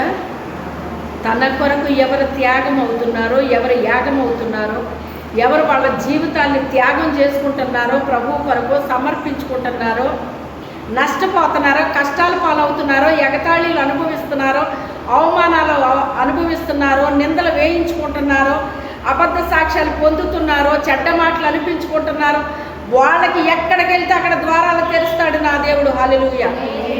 మా జీవితంలో మేము అనుభవిస్తున్నాం ఇది. అందుకే మమ్మల్ని చూసిన వారికి ఆశ్చర్యంగా అనిపిస్తుంది. వీళ్ళకి ఎలా జరుగుతున్నాయి ఇలాగా? వీళ్ళకి ఇలాగే ఎలా జరుగుతున్నాయి? అలాగే ఎలా సాధ్యం? అలా జరగదు. ఏళ్ళ తీర్మానం చేయడానికి నీకు జరగదు. నిజమే, నీ బుద్ధి అలాంటి. మరి నీది కుక్క బుద్ధిని పంది బుద్ధిని నీకు ఎలా జరుగుతాయి? నీకు జరగవయ్యి. పందిరికి కుక్కలుగా జరుగుతాయండి. పంది రోతలు తింటూ ఉంటుంది, రోత మాటలు వింటూ ఉంటుంది, రోతలు తింటూ ఉంటుంది. అది పందికి ఎలా జరుగుతుంది? అది జరగదు. కుక్కకి ఎలా జరుగుతుంది? ఆ కుక్క ఇంటింటికి తిరుగుతూనే ఉంటుంది. ఎక్కడ ఎవరు ఏం పెడితే తినేస్తూ ఉంటుంది. అది చిచ్చిచ్చి అని వాంతి చేసుకుంటుంది. మళ్ళీ కాసేపు ఉన్నాక వెళ్ళి అదే తినేస్తుంది. ఎలా జరుగుతుంది మరి? దానికి జరుగుతాయి అంటారా? ఎన్ని మాటలన్నా వచ్చు కత్తిరించువా అని ఎదుట గొర్రె మౌనముగా ఉన్నట్లుగా మౌనంగా ఉండాల్సి వస్తుంది కొన్ని పరిస్థితుల్లో. ఉన్నాడా లేదా ఆయన? అదే సిలువ మార్గం. అదేంటి? సిలువ మార్గం. తల వంచుకుని అలాగా తప్పు చేసినట్టు నిలబడాల్సి వస్తుంది. మాటల రాక కాదు, మౌన పరిస్థితి. సిలువ మార్గం అది. సిలువ శ్రమలు అంటారు వాటిని. అనవసరమైన దెబ్బలు తినాలి, అనవసరమైన గాయాలు అయిపోతూ ఉంటాయి, అనవసరమైన చెడ్డ మాటలు. ఒక్క రకం కాదు. చివరికి ఎక్కడికి పంపించేశారు? సమాధిలోకి పంపేశారా లేదా? కానీ సమాధిలో నుంచి తిరిగి లేచిన తర్వాత గొర్రెలా గుండ్రం కాళ్ళు ఎలా లెగుతారట? యోధా గోత్రపు సింహంలాగా లెగుతారట అండి. లేపేశాడు ఆయన. ఆయనతో కూడా మీరు పాతి పెట్టబడిన వారైతే ఆయనతో పాటు మిమ్మల్ని లేపేస్తాడు ఆయన అని ఉంటుంది. క్రీస్తుతో కూడా అన్నీ అనుభవించేసి అన్నీ అనిపించేసుకుని సమాధి జీవితంలాగా సమాధి అయిపోతే చచ్చినోళ్ళగా ఉండాలండి. కొన్ని విషయాల్లోని బ్రతికిన మనిషి స్పందిస్తారు, చచ్చిన మనిషి స్పందించరు. అలాగే కొన్ని విషయాల్లో చచ్చినోళ్ళగా పడి ఉండాలి, అలాగా మౌనంగా ఉండాలి. అలాగా నీ పక్షముగా మాట్లాడే వాళ్ళు ఎవరూ లేరా అడుగుతున్నాడు పిలాతు ఆయన్ని. ఎందుకు లేరు ఆయన పక్షంగా మాట్లాడేవాళ్ళు? ఆయన అంటే పరలోక సైన్య సమూహం దిగొస్తుంది అక్కడికి. మరి ఎందుకు ఆయన అలా మౌనం అయిపోయాడు? దిక్కులు వెళ్ళినలాగా ఎందుకు నిలబడ్డాడు వాళ్ళ ముందు?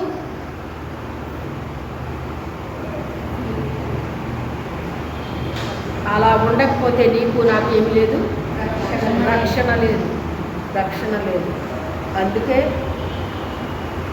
మౌనంగా నిలబడ్డాడు.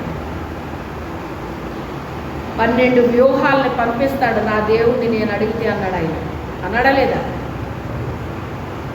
అంటే 12 సైన్యాలు అటండి.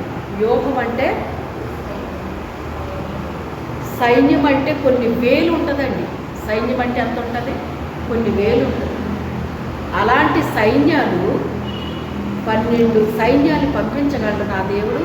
12 ఏముంది, ఎన్నైనా పంపగలడు ఆయన. అది కాదు కదా, ఆయన ప్రాణం పెట్టడానికి వచ్చాడు. నీ కోసం నా కోసం ఆయన ప్రాణం పెట్టడానికి వచ్చాడు ఆయన. ఆయన మౌనంగా ఉండకపోతే ఆ కార్యము జరగదండి. అలాగే క్రీస్తుని వెంబడించాము అంటే ఆయన గొర్రె వలె మనము కూడా ఏం చేయాలంటే అలాంటి పరిస్థితులు ఎదుర్కోవాలి. ఏం చేయాలి? మౌనంగా ఉండే పరిస్థితులు వస్తాయి కొన్ని సమయాల్లో. మౌనంగా ఉండాలి. జవాబులు చెప్పకూడదు. జవాబు తెలియక కాదు, మాట్లాడటం రాక కాదు, మౌనంగా ఉండాల్సిన పరిస్థితులు వస్తాయి కొన్ని. మౌనంగా ఉండాలి. సమాధిలోకి వెళ్ళిపోయే పరిస్థితులు వస్తాయి. అంటే మనం సమాధి చేయబడతామని అర్థం కాదు, కానీ కనబడము ఎవరికైనా. ఆ టైంలో ఏమమ్మో ఏంటండి వీళ్ళు అప్పుడప్పుడు కనపడిపోరు, ఇప్పుడు అసలు కనపడలేదేంటి ఎక్కడనే అంటారు మన గురించి ప్రజలు. అంటే ఎక్కడ మనం కనబడము, ఇంకా ఎక్కడ కనబడం. ఎప్పుడు దేవుడు కనబడమంటే దాని అర్థం ఏంటి? కనబడకుండా చేస్తాడు దేవుడు, రహస్యంగా ఉంచుతాడు. ఆయన సమాధిలోకి వెళ్ళాడు, కానీ సమాధిలో ఏమైనా ఉన్నాడు ఆయన? సమాధి ఆయన ఏమైనా ఉంచగలదా? బంధించి ఉంచగలదా? దానికి ఆ శక్తి ఉందా? చెరలో ఉన్న ఆత్మలకి సువార్త ప్రకటించడానికి పాతాళానికి వెళ్ళాడు ఆయన. అక్కడ సమాధిలో లేడు ఆయన. ఆయన ఆత్మ రూపంలో పాతాళానికి వెళ్ళి చెరలో ఉన్న ఆత్మల్ని విడుదల చేయడానికి ఆయన అక్కడికి వెళ్ళాడు. ఆయన అక్కడికి వెళ్ళి వాళ్ళకి సువార్త చెప్పాడు. ఏమని? ఇదిగో నేను మిమ్మల్ని తీసుకెళ్ళడానికి నేను వచ్చాను అని చెప్పాడు. వాళ్ళకి కనపడ్డాడు, తనకు తను కనపరుచుకున్నాడు. అక్కడికి వెళ్ళి, అమ్మో మేము ఇప్పటి వరకు బంధించబడిపోయాము, మమ్మల్ని విడుదల చేయడానికి వచ్చేసావు అయ్యా, నీకు స్తోత్రం అయ్యా అని వాళ్ళందరూ ఆనందపడిపోయారు. ఆ రోజున పని చేసిన దైవజనులు, ప్రవక్తలు, యాజకులు, న్యాయాధిపతులు వీళ్ళందరూ కూడా క్రీస్తు రక్తము ఒలికిస్తే తప్ప ఏమి లేదు, మనిషికి విడుదల లేదు కనుక, బంధింపబడి ఉన్నారు కనుక చెరలో ఉన్న వారికి విడుదల కలుగు చేయడానికి, చెరని చెరగా పట్టుకుని వెళ్ళడానికి ఆయన వచ్చాడు అన్న విషయం వాళ్ళకి తెలియపరచడానికి వెళ్ళాడు. వాళ్ళకి విడుదల ఇచ్చాడు. ఆదాము చేతిలో ఉన్న తాళాలను తీసుకున్నాడు. మీరు ఫలించండి, అభివృద్ధి పొందండి, భూమిని నిండించండి, మీరు ఏలండి అని చెప్పిన ఆ అధికారాన్ని సాతానుడు తీసేసుకున్నాడు. తినొద్దని ఆజ్ఞాపించిన ఫలాన్ని తినడాన్ని బట్టి ఆదాముకి ఇవ్వబడిన ఆ తాళాల గుర్తు ఎవరి చేతిలోకి వెళ్ళిపోయింది? సాతాను చేతిలోకి వెళ్ళిపోయింది. ఆ యొక్క అధికారం అనే గుర్తును తీసుకున్నాడు. ఆయన తీసుకుని ఏం చేశాడు? ఆయన ఎవరికి ఇచ్చాడు? పేతురికి ఇచ్చాడండి. అందుకే నువ్వు భూమి మీద దేన్ని బంధిస్తావో నేను పరలోకంలో బంధిస్తాను, నువ్వు భూమి మీద ఏదైతే తెరుస్తావో దాన్ని నేను తెరుస్తాను, పాతాళ లోక ద్వారములు నీ ఎదుట నిలవ నేరము అన్నాడు ఆయన. నిలవ నేరం అన్నాడు ఆయన.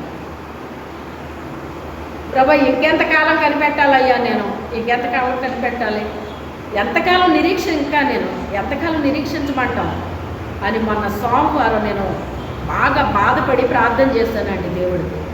అప్పుడు దేవుడు నాకు ఒక దర్శనాన్ని చూపించాడు. చూపించి ఇదిగో ఇది కంప్లీట్ అవ్వాలి, ఇది కంప్లీట్ అయిన తర్వాత అప్పుడు ద్వారం తెరబడుతుంది, నీకు తెలియని జనాంగం వస్తారు మందిరానికి, అన్ని విస్తారమైన ప్రజలు వచ్చేస్తున్నారండి. కొంతమంది నాకు తెలిసిన వాళ్ళు, కొంతమంది నాకు తెలియని వాళ్ళు, వాళ్ళందరూ ఎక్కడి నుంచి వస్తున్నారో నాకు తెలియట్లేదు, వచ్చేస్తున్నారు. వాళ్ళకి ఎవరు చెప్పారో తెలియదు, ఎలా వస్తున్నారో తెలియదు. ఇదమ్మా సంగతి అన్నాడు ఆయన. అలాగా ప్రభువా, అయితే ఇంకా కొంచెం వెయిటింగ్ ఉంది. ఏముంది? వెయిటింగ్ ఉంది. ఇంకా ఎంతకాలం వెయిట్ చేయమంటావు నన్ను? ఇంకా నిరీక్షించమంటావా? ఎంతకాలం నిరీక్షించనయ్యా అని అడిగినందుకు నాకు చూపించిన ఆ దర్శనం అది అన్నమాట. అప్పుడు దాని గురించి నాకు తెలుస్తూ ఉంది, వాళ్ళ ద్వారా తెలుస్తుందన్నమాట అండి. దేవుడు నాకు చూపించిన దర్శనానికి నేను వింటున్న దానికి సరిగ్గా సరిపోయింది. అక్కడ పాతాళ లోక ద్వారం నీ ఎదుట నిలవ నేరవు పేతురు అని దేవుడు చెప్పాడు. ఈవేళ చెప్తే మరుసటి రోజు అయిపోయింది. అది ఎంత ప్రాసెస్ ఉన్నది. వెయిటింగ్లో చాలా ఎక్స్పీరియన్స్ వస్తుందండి. వెయిటింగ్లో ఏమొస్తుంది? చాలా ఎక్స్పీరియన్స్ వస్తుంది, సహనం వస్తుంది, ఓర్పు వస్తుంది, దీర్ఘశాంతం వస్తుంది, ప్రేమ, కనికరము అవన్నీ వచ్చేస్తాయండి. ఇంకా 1, 2 కాదన్నమాట, ప్రతీది వచ్చేస్తుంది అన్నమాట. సంఘానికి నేర్పించాలంటే ముందు మేము నేర్చుకోవాలన్నీ. దేవుడు అదే చెప్పాడంటే ఒక ఆవిడతో, పాస్టర్ గారితో, నీకే లేకపోతే నువ్వు సంఘానికి ఏమి నేర్పుతావమ్మా అన్నాడంట. మొదటి విశ్వాసం ఎవరికి ఉండాలి? నీకు ఉండాలి. నీకు విశ్వాసం లేకపోతే నువ్వు సంఘానికి ఏమి నేర్పుతావు అన్నాడంట ఆయన. విశ్వాసం అనేటువంటిది మీకు ఎలా పోస్తాను నేను? ఉప్పు పాలతో పోసేనా లేదా?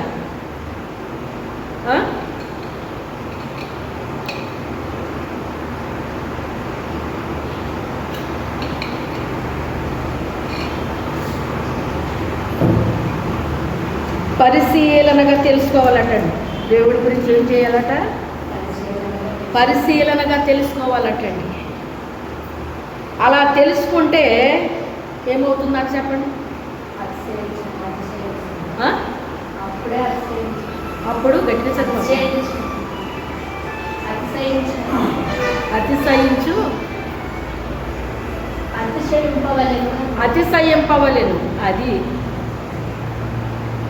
భూమి మీద కృప చూపుచు నీతి న్యాయాలతో దేవుడు జరిగిస్తున్న వాటిని బట్టి దేవుణ్ణి పరిశీలనగా మనము తెలుసుకొని అతిశయించు వాడిని బట్టి చూసి నేనేం చేస్తానంటున్నాడు ఆయన, ఆనందించు వాడనై ఉన్నాను. ఎవరైతే ఇలా చేస్తారో వాళ్ళని బట్టి నేను ఆనందిస్తున్నానని చెప్తున్నాడు ఆయన. ఏమైనా చిన్నది ఉందండి ఇందులోని? చదవడానికి 2 వచనాలు ఉంటుంది ఇందులో, కానీ లైఫ్ సరిపోదు దీనికి. మన నేల అనేటువంటిది సారవంతమైంది అయితే పడిన విత్తనం ప్రతిదీ మొలకెత్తుతుంది. మొలకెత్తటమే కాదు, ఫలిస్తుంది.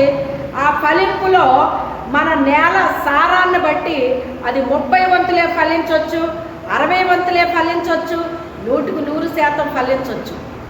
చెప్పలేం మనం. ఏది ఏమైనప్పటికైనా మన హృదయం అనేటువంటిది అది సారవంతమైంది అయి ఉండాలి. అప్పుడు చల్లిన ప్రతి విత్తనం కూడా ఇందులో పడేమైపోతుంది, మొలకెత్తుతుంది. మొలకెత్తిన తర్వాత ఫలింపుకు వస్తాము. ఫలింపుకు వచ్చిన తర్వాత కూడా కొన్ని ఏమైపోతాయని చెప్పాడు ఆయన.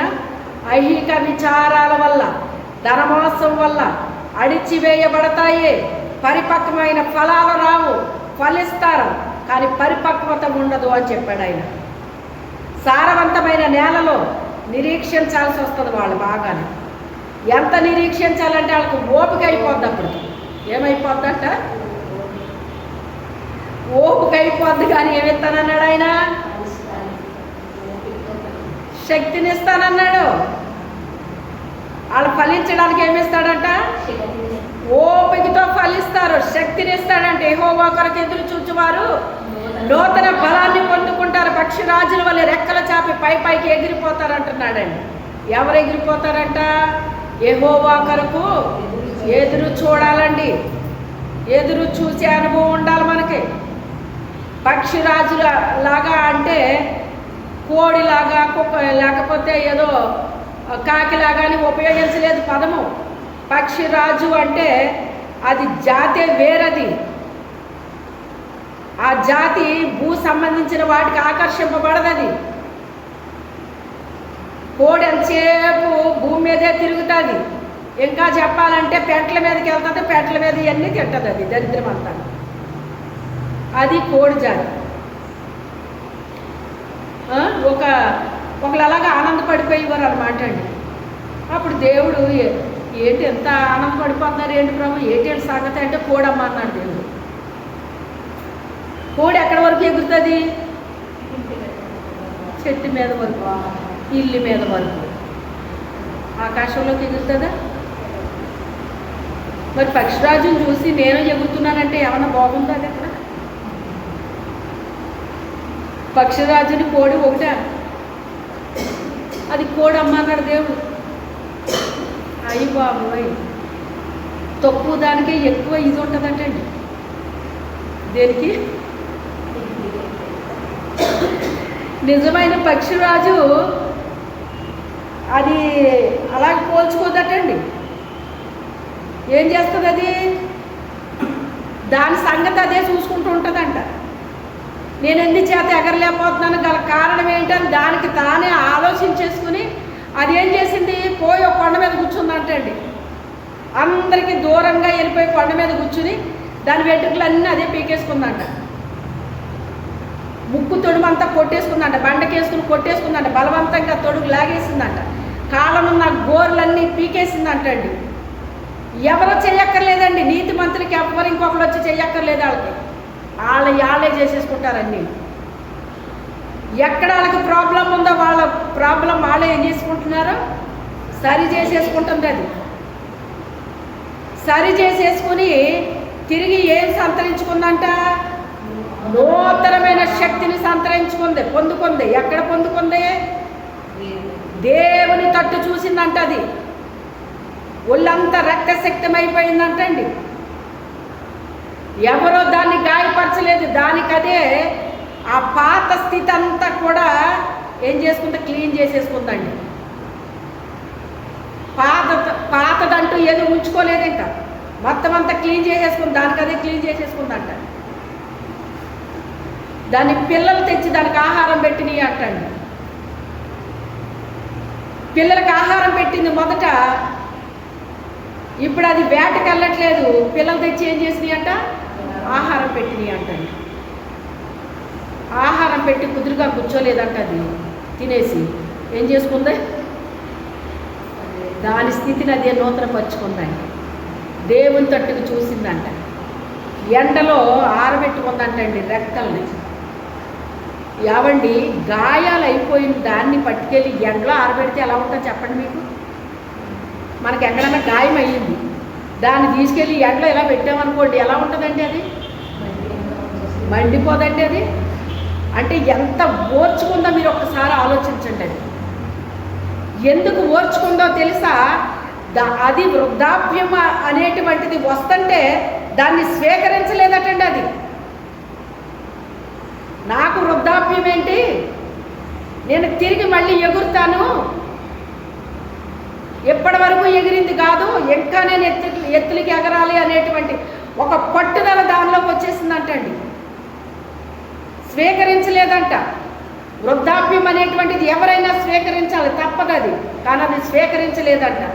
ఎందుకని స్వీకరించలేదు, ఆ జాతి యొక్క లక్షణం అది, ఆ జాతి యొక్క లక్షణం అది.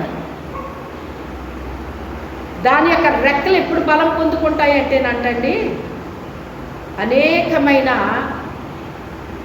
తుఫాన్లు వచ్చేసినప్పుడు అంటండి. తుఫాన్ వచ్చినప్పుడు అంటే పక్షులన్నీ గూట్లో కూర్చుంటాయంటండి. ఏ పక్షి బయట తిరగదంట. తుఫాన్ వచ్చినప్పుడు ఎదురెళ్ళేది పక్షిరాజు ఒక్కటే వెళ్తుందటండి. ఆ పక్షిరాజు ఆ తుఫానులో ఎదురు వెళ్తుంటే, గాలికి ఎదురు వెళ్తుంటే దాని రెక్కల బలం పొందుతాయటండి. హల్లెలూయా.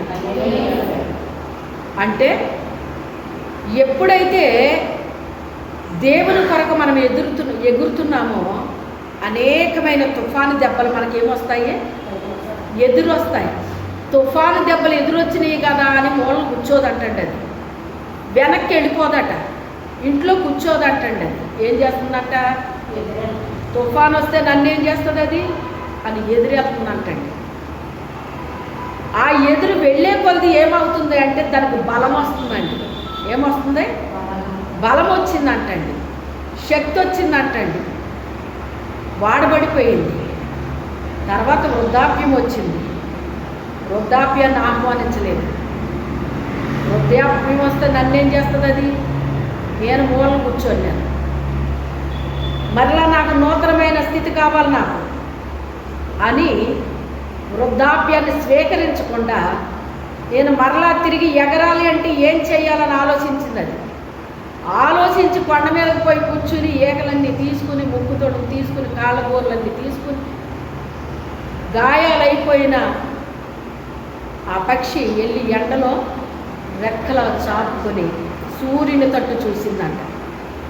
ఆ సూర్యుని తట్టు చూసినప్పుడంట నూతన శక్తి, నూతన బలము దానికి వచ్చినాయి అంటండి. ఎంత శక్తి, ఎంత బలం వచ్చిందంటేనంట, అది స్టార్టింగ్లో ఎగిరిన దానికంటే ఇప్పుడు ఇంకా ఎత్తులకి వెళ్ళిపోతుందంట. హల్లెలూయా. స్టార్టింగ్లో దానికంటే ఇంకా ఎత్తులకి వెళ్ళిపోతుందంట. ఎలా వెళ్తుంది ఇది, యెహోవా కొరకు ఎదురు చూచువారు నూతన బలాన్ని పొందుకొని పక్షిరాజుల వలె పైకి రెక్కల చాపుకొని ఎగిరిపోతారని యెషయా గారు రాశాడు. యెషయా గారు రాశాడండి. ఆ ప్రకారంగా అది మొదటి దానికంటే తర్వాత ఎత్తులకి ఎగిరేసిందంట. ఎక్కడ పొందుకుంది శక్తి, దేవుని దగ్గర పొందుకుందండి. మనం దేవుని దగ్గర పొందుకోవాలి. ఏదైనా కూడా ఎక్కడ పొందుకోవాలి, దేవుని దగ్గర పొందుకోవాలి. చాలామంది అన్నిట్ల కొరకు త్యాగాలు చేస్తారండి, దేవుని కొరకు చేయరు. అనేకమైన త్యాగాలు నువ్వైనా నేనైనా చెయ్యాలి, తప్పదు. భర్త కొరకు త్యాగం ఉంటుంది, పిల్లల కొరకు త్యాగం ఉంటుంది, కొన్ని త్యాగాలు ఉంటాయండి కుటుంబాల్లో. ఆ త్యాగాలు తప్పకుండా చెయ్యాలి, అందరము చెయ్యాలి. కానీ దేవుని కొరకు అంతకంటే ఎక్కువ త్యాగం చేయాలి. ఆ త్యాగం చేయడానికి ఎప్పుడైతే మనం పూనుకున్నామో అది మనల్ని దేవుని కొరకు ఉపయోగించుకోవడానికి అది ఒక మార్గం అవుతుంది అన్నమాట, ఒక అవకాశం అవుతుంది. ఇప్పుడు మొదటి కంటే రెండోసారి ఏమైపోయింది? ఇప్పుడు అది నింగిలోకి ఎగిరిపోయింది. అది అప్పటి వరకు ఎగిరిన దానికంటే ఇప్పుడు రెండంతల 100 శక్తి వచ్చేసింది. ఇప్పుడు దానికి 2 కూడా కాదంటండి, 100 శక్తిని పొందుకుంది. అంటే సంపూర్ణమైన శక్తిని పొందేసుకుందంటండి. అది పొందేసుకుని గతంలో చూసిన వారు ఆశ్చర్యపోయే రీతిగా వెళ్ళిపోయిందంట ఇప్పుడు పైకి. అది గతంలో ఎక్కడ చూసారా? వాళ్ళు కింద చూశారు. ఇప్పుడు అది ఎక్కడ చూస్తున్నారా? వాళ్ళు నింగిలోకి ఎగిరింది. అంటే ఇప్పుడు ఎలా చూస్తే కనపడుతుంది? అది ఎలా చూడాలి? మనం ఇలా చూడాలి, అంతే కదా? ఇలా చూడాలి. ఆ రీతిగా తయారైపోయిందండి. దేవుడు మనలో ఆనందించాలి, మనల బట్టి ఆనందించాలి అంటే ఎంత ప్రాసెస్ ఉందో చూసారా? పరిశీలనగా తెలుసుకోవాలి దేవుణ్ణి. ఎలా తెలుసుకోవాలి? పరిశీలనగా తెలుసుకోవాలండి. ఇంకొక మాట మీకు చూపించి నేను ముగించేస్తాను.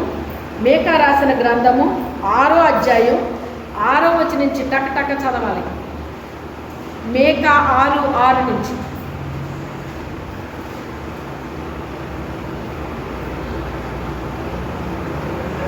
ఏమి తీసుకొని వచ్చి నేను యెహోవాను దర్శించుదును, ఏమి తీసుకొని వచ్చి మహోన్నతుడైన దేవుని సన్నిధిని నమస్కారం చేతును, దహన బలులను ఏడాది దూడలను అర్పించి దర్శించున, వేల కొలది పొట్టేళ్లను వేలాది నదులంత విస్తారమైన తైలమును ఆయనకు సంతోషం కలుగజేయిన, నా అతిక్రమముకై నా జ్యేష్ఠపుత్రులు నేను ఇస్తున్నా, నా పాప పరిహారమునకై నా గర్భఫలమును నేను ఇస్తున్నా.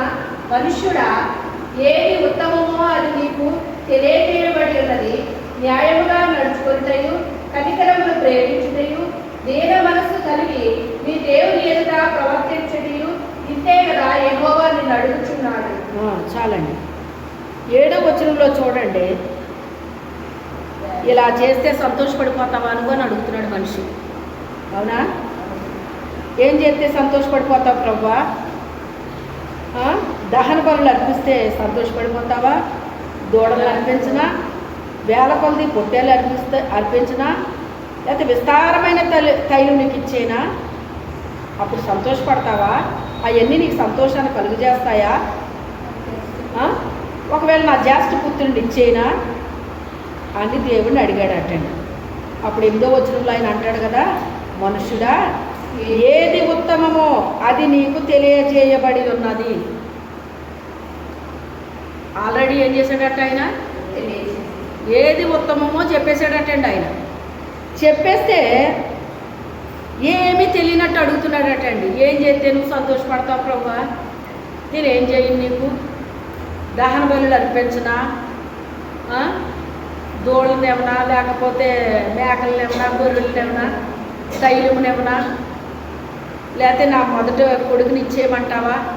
అవి చేయనా ఈ చేయనా అని చెప్పేసి అన్నీ అడుగుతున్నాడంట. ఇవన్నీ చేస్తే నువ్వు సంతోషపడిపోతావా ప్రభువా? నేను ఏం చేస్తే నువ్వు సంతోషపడతావయ్యా అని ఇవన్నీ చెప్పాడనమాట. అప్పుడు అవన్నీ విని ఆయన ఏమన్నాడు? మనుష్యుడా, ఏది ఉత్తమమో అది నీకు తెలియజేసేసాను కదా ఆల్రెడీ, నీకు చెప్పేశాను కదా ఆల్రెడీ. నేనేం చేస్తే సంతోషపడతానో నీకు ఆల్రెడీ చెప్పేశాను కదా.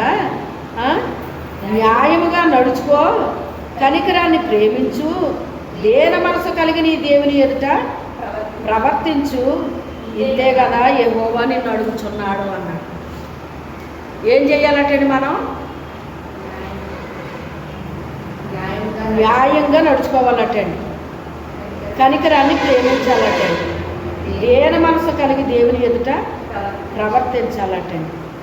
ఇంతే కదా నిన్ను అడిగాను అంటున్నాడు. ఈ చెయ్యి నేను సంతోషపడతానని చెప్తున్నాడు ఇప్పుడు ఆయన. ఈ చెయ్యడంట ఏం చేస్తాడంట? ఏం చేస్తే దేవుడు సంతోషపడతాడో అవి చేయడట. కానీ ఏం చేస్తాడంట? నీకు అవి ఇస్తాను, నీకు ఇవి ఇస్తాను, నీకేమి ఇస్తాను అంటున్నాడు. అవన్నీ ఆల్రెడీ వాళ్ళు ఇస్తున్నారు. అయ్యే కరెక్ట్ కావాలనుకుని ఇస్తున్నారండి. వాళ్ళకి అయ్యే తెలుసు, అయ్యే చేస్తున్నారు. కానీ స్టార్టింగ్లో ఇవన్నీ ఉన్నాయి, అర్పించారు. కానీ ఆయనే బలి అర్పణగా అయిపోయిన తర్వాత ఇంక ఈ అర్పణలు అవసరమా? ఇంకా నేనే బలి పశువుగా అయిపోయాను కదా, ఇంక నాతోటి సమాప్తం అయిపోయింది బలులు. ఏమన్నాడు ఆయన? సర్వ మానవ పాప పరిహారార్థమైన బలిగా నేను మీ కొరకు ప్రాయశ్చిత్తంగా అయిపోయాను. నేను ఇక మీరు బలులు అర్పించాల్సిన అవసరత లేదు. నువ్వు నీతి న్యాయాలతో నడుచుకో, కనికరాన్ని ప్రేమించు, దేన మనసు కలిగి దేవుని ఎదుట ప్రవర్తించు. ఇంతే కదా నిన్ను అడిగాను నేను. ఈ చేస్తే సంతోషపడతానయ్యా నేను. అవి కాదు చెయ్యాల్సింది, ఈ చెయ్యి. అవి చేస్తే చెయ్యి, కానీ అసలైంది నేను సంతోషపడాలంటే ఇది చెయ్యాలి. నాకు ఇందులో నేను సంతోషపడతాను, ఇందులో నేను ఆనందిస్తాను అని చెప్తున్నాడు.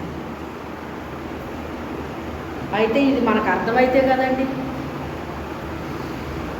అసలు న్యాయం అంటే ఏంటో మనకు అర్థమైతే కదా.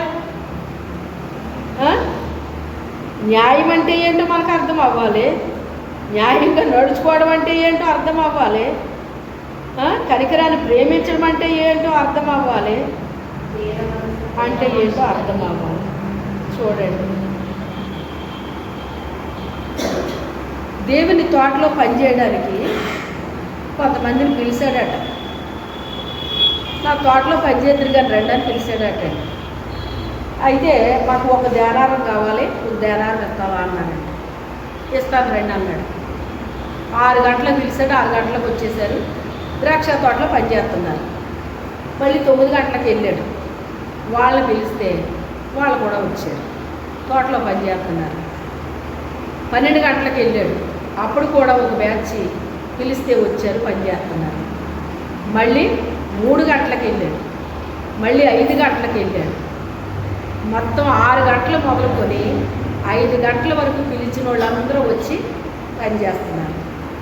పనిచేస్తుంటే ఆయన దగ్గర ఉన్న ఏమంటారు పర్సనల్ సెక్రటరీ లాగా చూసుకోండి మీరు, అతను పిలిచి ఈ వచ్చిన వాళ్ళందరికీ కూడా కూలి ఇచ్చేయి అని చెప్పాడు దేవుడు. కూలి ఎలాగ ఇవ్వాలి? మొదటి నుంచి వచ్చిన వాళ్ళు నిలబడాలి. ఏం చేయాలి? మొదటి నుంచి వచ్చిన వాళ్ళు నిలబడాలి. కానీ ఎలా నిలబెట్టాడు? ఇక్కడ లాస్ట్ వచ్చిన వాళ్ళు మొదట నిలబెట్టాడు. మొదట నిలబెడితే వాళ్ళకి ఎంత ఇచ్చారట? ఒక దేనారం ఇచ్చాడు. అంతేనా? చదవండి.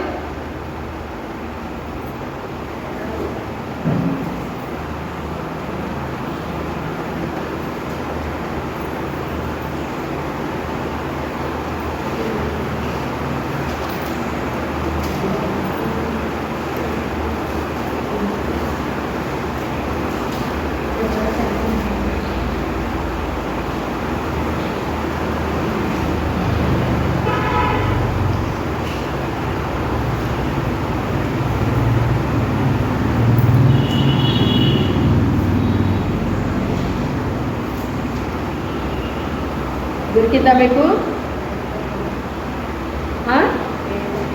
దొరకలేదా? మత్తయి రాసిన సువార్త 20వ అధ్యాయంలో ఉందో చూడండి. 12వ వచనం. చివర వచ్చిన వీరు 1 గంట మాత్రమే పనిచేసినను పగలంతయు కష్టపడి ఎండబాత సహించిన మాతో వారిని సమానం చేసితివే అని ఆ ఇంటి యజమానుని మీద సడుగుకొనిరి. 10వ వచనం చదువుదాం చూడండి. మొదట వారు వచ్చి తమకు ఎక్కువగా దొరుకునని కానీ వారికి ఒక్కొక్క దేనారం చెప్పుననే దొరికింది. 9వ వచనంలో చూస్తే దాదాపు 5 గంటలకు కూలికి వచ్చిన వారికి ఒక్కొక్క దేనారం చెప్పున తీసుకునేది. అంటే లాస్ట్ని 1 గంట పనిచేసిన వాళ్ళకి 1 దేనారం ఇవ్వబడిందండి. ఉదయం 6 గంటలకు వచ్చిన వాళ్ళు సాయంత్రం 6 గంటల వరకు పనిచేశారు. అంటే ఎన్ని గంటలు చేశారు? 12 గంటలు పనిచేశారు. 12 గంటలు పనిచేసిన వాళ్ళకి 1 దేనారం ఇచ్చాడండి. సాయంత్రం 5 గంటలకు వచ్చి 6 గంటల వరకు అంటే 1 గంటే పనిచేశారు. వాళ్ళు వాళ్ళకి ఒక్క దేనారం చెప్పినే ఇచ్చారు. అప్పుడు ఉదయం 6 గంటలకు వచ్చి పనిచేసిన వాళ్ళకి కడుపు మండిపోయిందంట. ఏమైంది? కడుపు మండిపోయిందంటండి. అయితే ఈ వాక్యము 2010లో దీని అర్థం చెప్పాడు పరిశుద్ధాత్మదేవుడు నాకు. అప్పటి వరకు నేను చాలాసార్లు ఈ వాక్యం చదివగాను, కానీ ఎప్పుడు నాకు అర్థమయ్యేది కాదు ఈ వాక్యం. అప్పుడు 2010లో మన స్త్రీల సదస్సులో లాస్ట్ అన్నమాట అండి అది. అప్పుడు చెప్పమన్నాడు దేవుడి వాక్యం. చెప్పమంటే ఇది ఎలా చెప్పాలి ప్రభువా, మరి దీని అర్థం ఏంటి, నాకు అర్థం కావట్లేదు. నువ్వైతే అన్యాయస్తుడు కాదు, నువ్వు న్యాయవంతుడివి. కానీ ఉదయం 6 గంటల నుంచి వచ్చి సాయంత్రం 6 గంటల వరకు పనిచేసిన వాడికి ఒక ధ్యానారం ఇప్పించావు. 5 గంటలకు వచ్చి 6 గంటల వరకు 1 గంటే పనిచేశారు, వాళ్ళకి కూడా ఒక ధ్యానారం చెప్పిన ఇప్పించావు. ఇది ఎలాగ జరిగింది? దీని అర్థం నాకు అర్థం కావట్లేదు. అయితే నువ్వు అన్యాయస్తుడు కాదు, నువ్వు నాకు తెలుసు ఆ విషయం. నువ్వు న్యాయవంతుడివి, నువ్వు నీతి న్యాయాలు కలిగిన దేవుడివి. అయితే ఇది ఎలా జరిగింది, ఇది ఎలాగో కరెక్ట్, నాకు ఇది అర్థం కావట్లేదు, దీని అర్థం ఏంటో చెప్పండి అని కూర్చున్నాను నేను. కూర్చున్నప్పుడు అప్పుడు పరిశుద్ధాత్మదేవుడు నాకు వివరించడం ప్రారంభించాడు. ఆయన ఎలా వివరించాడు అంటే, ఇప్పుడు లాస్ట్ వచ్చిన వాళ్ళకి ఒక్క ధ్యానారం చెప్పిన ఇవ్వబడింది. మొదటి ధ్యానారం మొదటి వాళ్ళకి మనం 12 గంటలు వచ్చాం కనుక వీళ్ళు ఎలా లెక్కేసుకుని ఉంటారు? 12 ధ్యానారాలు మనకి ఇచ్చేస్తాడు ఖచ్చితంగాని అని లెక్కేసి ఉంటారు వీళ్ళు. లెక్కేస్తే ఇప్పుడు ఒక్క ధ్యానారమే ఇచ్చాడటండి. ఒక్క ధ్యానారమే ఇస్తే అదేంటది, మాకు ఒక ధ్యానారం ఇవ్వడం ఏంటి? వాళ్ళు ఇప్పుడే కదా వచ్చారు, ఇప్పుడు వచ్చిన వాళ్ళకి ఒక ధ్యానారం ఇచ్చాడు. మేము ఉదయం నుంచి వచ్చాము, ఉదయం నుంచి పనిచేస్తున్నాము అని వాళ్ళు ఏమని చెప్తున్నారు అంటే, మేము ఎండ బాధ అంతా సహించాము అన్నారు వాళ్ళ. ఏమన్నారు వాళ్ళు? మేము ఎండ బాధ అంతా సహించాము. ఉదయం వచ్చిన వాళ్ళకి ఎండ బాధ ఉంటుందండి, సాయంత్రం 5 గంటలు వచ్చిన వాళ్ళకి ఎండ బాధ ఉంటుందా? ఉండదు, ఉండదు. అంటే బాధ అంటే ఎండ బాధ ఒక్కటే ఉంటుందా? బాధ అంటే రకరకాలుగా ఉంటుందా? చెప్పండి, చెప్పండి అమ్మా, మీకు తెలిసింది చెప్పండి. ఎండ బాధ ఒకటే బాధ? బాధలు రకరకాలుగా ఉంటాయా? ఏసీలో కూర్చున్న కలెక్టర్ గారికి బాధ ఉంటుందా?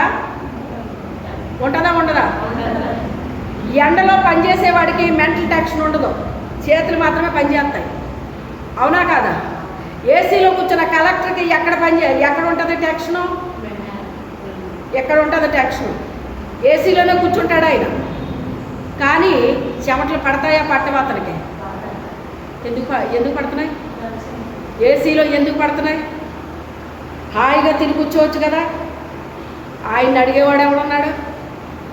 చెప్పండి. ఆయన పైన ఉన్న అధికారులు ఉండరా? వాళ్ళకి సమాధానం చెప్పాల్సిన అవసరం లేదు ఆయనకి. కూలి పని చేసేవాడికి ఏమీ బాధ ఉండదండి చెప్పాలంటే. ఈ పని నువ్వు చెయ్యి అని చూపిస్తే అదే పని చేసి ఆ రైతుకు చూపించాలి. ఈ పొలమంతా కోసేయాలి, లేకపోతే ఈ పొలమంతా ఊడ్ చేయాలి, లేకపోతే ఈ పొలమంతా ఇలా చేయాలి, అలా చేయాలి, ఇలా చెప్పేస్తాడు ఆయన. అది చేసేసి అతనికి అప్పచెప్పేయాలి. ఇతనికి ఏమైనా మెంటల్ టెన్షన్ ఉంటుందా? బాధ రకరకాలుగా ఉంటుందండి. ఎండ బాధ సహించాము అంటే ఎండలో పని చేసినోడుకున్నంత ఆరోగ్యం ఏసీలో కూర్చున్నవాడికి ఉంటుందండి. ఎంత అనారోగ్యమో తెలుసా ఏసీలో కూర్చుంటే? ఎండలో డి విటమిన్ పుష్కలంగా దొరుకుతుందండి. వీళ్ళ మాత్రలు మింగాలి. డి విటమిన్ కోసం ఏం చేయాలి? వీళ్ళు వాళ్ళకున్నంత ఆరోగ్యం వీళ్ళకు ఉంటుందా? మేము ఎండ బాధ అంతా సహించాము అంటున్నాడు. ఒకసారి పరిశుద్ధాత్మదేవుడు నాకు తెలియపరిచిన విషయం ఏంటి అంటే, పూర్వం మేము కడుపులు కాల్చేసుకుని మేము పనిచేసాం, కడుపులు కాల్చుకుని పనిచేసాం, మాకేమీ లేదు అని ఇలా చెప్తూ ఉంటారండి. మొదట స్టార్టింగ్లో ఉన్న సేవకులందరికి కూడా అదే పరిస్థితి. ఇప్పుడు పరిస్థితి ఎలాగా అంటే అన్నీ ఉంటాయండి ఇంట్లోని, మమ్మల్ని తిన్నెవడు దేవుడు. రెండు సమానం అవ్వలేదా అన్నాడు దేవుడు నన్ను. ఆ రోజున వాళ్ళకి లేక తినలేదు, ఇప్పుడు మీరు ఉండి తిన్నేవాడు నేను అన్నాడు ఆయన. బాగుందా? సమానం అయిందా లేదా? ఇంట్లో ఏమీ లేక వాళ్ళు తినలేదండి. ఇప్పుడు అన్నీ ఉన్నాయండి వీళ్ళకి. అది నన్ను పరీక్షించిన టైంలో, నా యొక్క ట్రైనింగ్ పీరియడ్లో జరిగింది ఇది నాకు. దేవుడు నన్ను ట్రైనింగ్ చేసే టైంలో 2 బ్యాచ్లు వచ్చి ఉదయం 10 గంటలకల్లా వచ్చేసివ్వరండి, మధ్యాహ్నం 12-1 గంటకి వెళ్ళిపోయేవారండి, మళ్ళీ నెక్స్ట్ బ్యాచ్ వచ్చేసివ్వరండి. నేను ఎవరిని రమ్మలేదు, వాళ్ళే వచ్చేసేవారు. వీళ్ళు వెళ్ళిపోయి భోజనాలు చేసేవారు, వాళ్ళ భోజనాలు చేసి వచ్చి వాళ్ళు కూర్చునేవారు. ఎందుకే నేను భోజనం చేయడానికి నాకు టైం లేదు. నా కడుపు కాల్చాడా లేదా? నేనే ఉదాహరణ ఇస్తున్నాను మీకు. ఎందుకంటే వేరే వాళ్ళ గురించి ఎందుకు, నేనే మీకు ప్రత్యక్ష సాక్షిని కనుక నా గురించే మీకు చెప్తున్నాను. మరి నన్ను తిన్నిచ్చాడు ఆయన. ఈ వెళ్ళిపోయిన వాళ్ళు అనుకునేవారు నేను కూడా లేచి భోంచేస్తానని. నెక్స్ట్ వచ్చిన వాళ్ళు అనుకునేవారు నేను భోంచేసి కూర్చున్నాను అనుకునేవారు. కానీ నేను చేస్తున్నానో లేదో మొదటి వచ్చిన వాళ్ళు కానీ రెండోసారి వచ్చిన వాళ్ళు కానీ తెలిసి వాళ్ళకే. మరి ఎవరికి తెలిసింది? మరి చూసాడా లేదా దేవుడు నన్ను? వాళ్ళ లేక తినలేదమ్మా, ఇప్పుడు మీరు గుండి తింటలేదు, ఇదే 2 సమానం అయినాయి కదా అన్నాడు ఆయన. అవును ప్రభు అన్నాను. మరి అంతే కదా, ఇప్పుడు లేక తినకపోయినా ఒకటైంది, ఉండి తినకపోయినా ఒకటైంది కదండి. ఏది ఏమైతే కడుపు కావటమే కదా, 2 ఒకటే కదండి. ఇక దానికి దీనికి వ్యత్యాసం ఏముంది? ఉందంటారా? ఇప్పుడు అన్నీ ఉన్నాయి, కానీ ఒక్కొక్కసారి తిన్నవాడైనా కూర్చోబెడతాడు, అలాగా గంటలు కూర్చోబెడతాడు. ఒక్కొక్కసారి ఆకలితో బోధించాలి, అలా కాల్చాడు నా కడుపు. నిద్రపోవలసిన టైంలో లేచి వాక్యం చెప్పమని వాడు. అర్ధరాత్రి వరకు వాక్యం చెప్పే రోజులున్నాయి నా జీవితంలో. అందరూ చక్కగా నిద్రపోయేవారు. రాత్రి నాకు 1 గంట 2 అయ్యేది వాళ్ళు వెళ్ళేటప్పుడు. ఎన్ని రకాలుగా నన్ను పరీక్ష చేశాడు దేవుడు, ఎన్ని రకాలుగా ట్రైనింగ్ ఇచ్చేశాడు దేవుడు నాకు. అది నా ఇష్టం, నేను చెప్పాలంటే చెప్తాను, పొమ్మంటే పొమ్మంటాను, అవునా కాదా? కానీ నేను లోబడ్డాను దేవుడికి విధేయత చూపించాను నేను. ఆయన ఏం చెప్తే అది చేశాను నేను. అది ఎవరికి ఇష్టమున్నా ఇష్టం లేకపోయినా దేవుడి ఇష్టాన్ని నెరవేర్చాను. ఇవన్నీ నాకు ప్లస్ అయినాయండి. మార్క్స్ పడాలని కోరుకుంటాం, బాగానే ఉంది. పరీక్ష కరెక్ట్గా రాయాలి కదా. పరీక్ష రాయడం వేరు, కరెక్ట్గా టైంకి వెళ్ళడం వేరు. మనం వాడే పరికరాలన్నీ కరెక్ట్గా ఉండాలి. అక్కడ పెన్ సరిగ్గా రాయకపోయినా, పెన్సిల్ సరిగ్గా రాయకపోయినా అన్నీ కరెక్ట్గా ఉండాలా ఉండొద్దు. అక్కడ మనం వాడే ప్రతిదీ కరెక్ట్గా ఉండాలి. అక్కడ వాళ్ళు ఇచ్చిన టైంకి కరెక్ట్గా మనము పేపర్ అప్ చెప్పేయాలి వాళ్ళకి. అయ్యో నాకు ఇప్పుడు గుర్తొచ్చిందండి, నాకు 10 నిమిషాలు ఇవ్వండి అంటే ఎవడో ముందే రాయాలమ్మా, లాగేసుకుంటారు పేపర్ని. భూ సంబంధించిన విద్యకే ఎంత ఉంటే ఆయన ఇచ్చిన ట్రైనింగ్కి ఇంకెంత ఉంటుందో మీరు ఆలోచించండి. ఇలాంటివి మీకు తెలియదు, మీకు కేవలం ఏం తెలుసు అంటే నేను రావడం, వాక్యం చెప్పడం ఎంతే తెలుసు మీకు. ఆయన ఎన్ని రకాల ట్రైనింగ్లు ఇచ్చాడో, ఎలాగ కాల్చాడో, ఎలా నలగొట్టేశాడో, ఎలా విరగొట్టేశాడో, ఎన్ని చేశాడో ఇవన్నీ మీకు ఏమన్నా నేను చెప్తానో మీకు తెలుస్తాయా, మీకు అర్థమవుతాయా? కాకపోతే అవన్నీ నాకు ట్రైనింగ్లు ఇచ్చాడు కనుక అవి ఉపయోగకరంగా అయినాయి.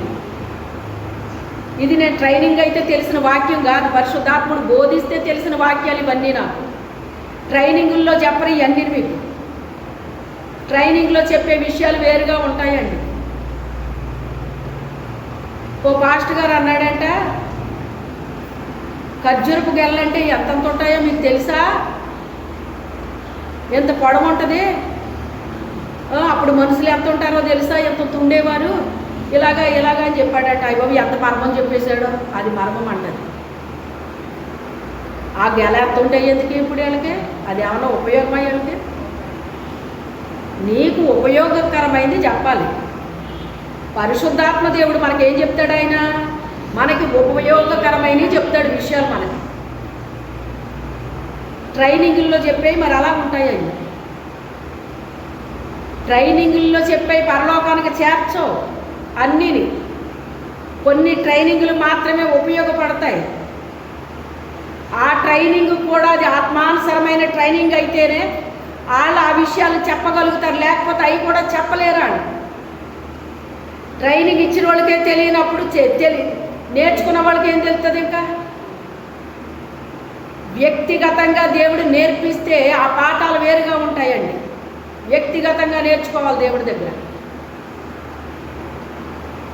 మరి ఇది ఎలాగా అని నేను అడిగినప్పుడు ఆయన చెప్తున్నాడు, నాకు ఆయన చెప్తున్నాడు. ఆయన ఏమంటున్నాడు?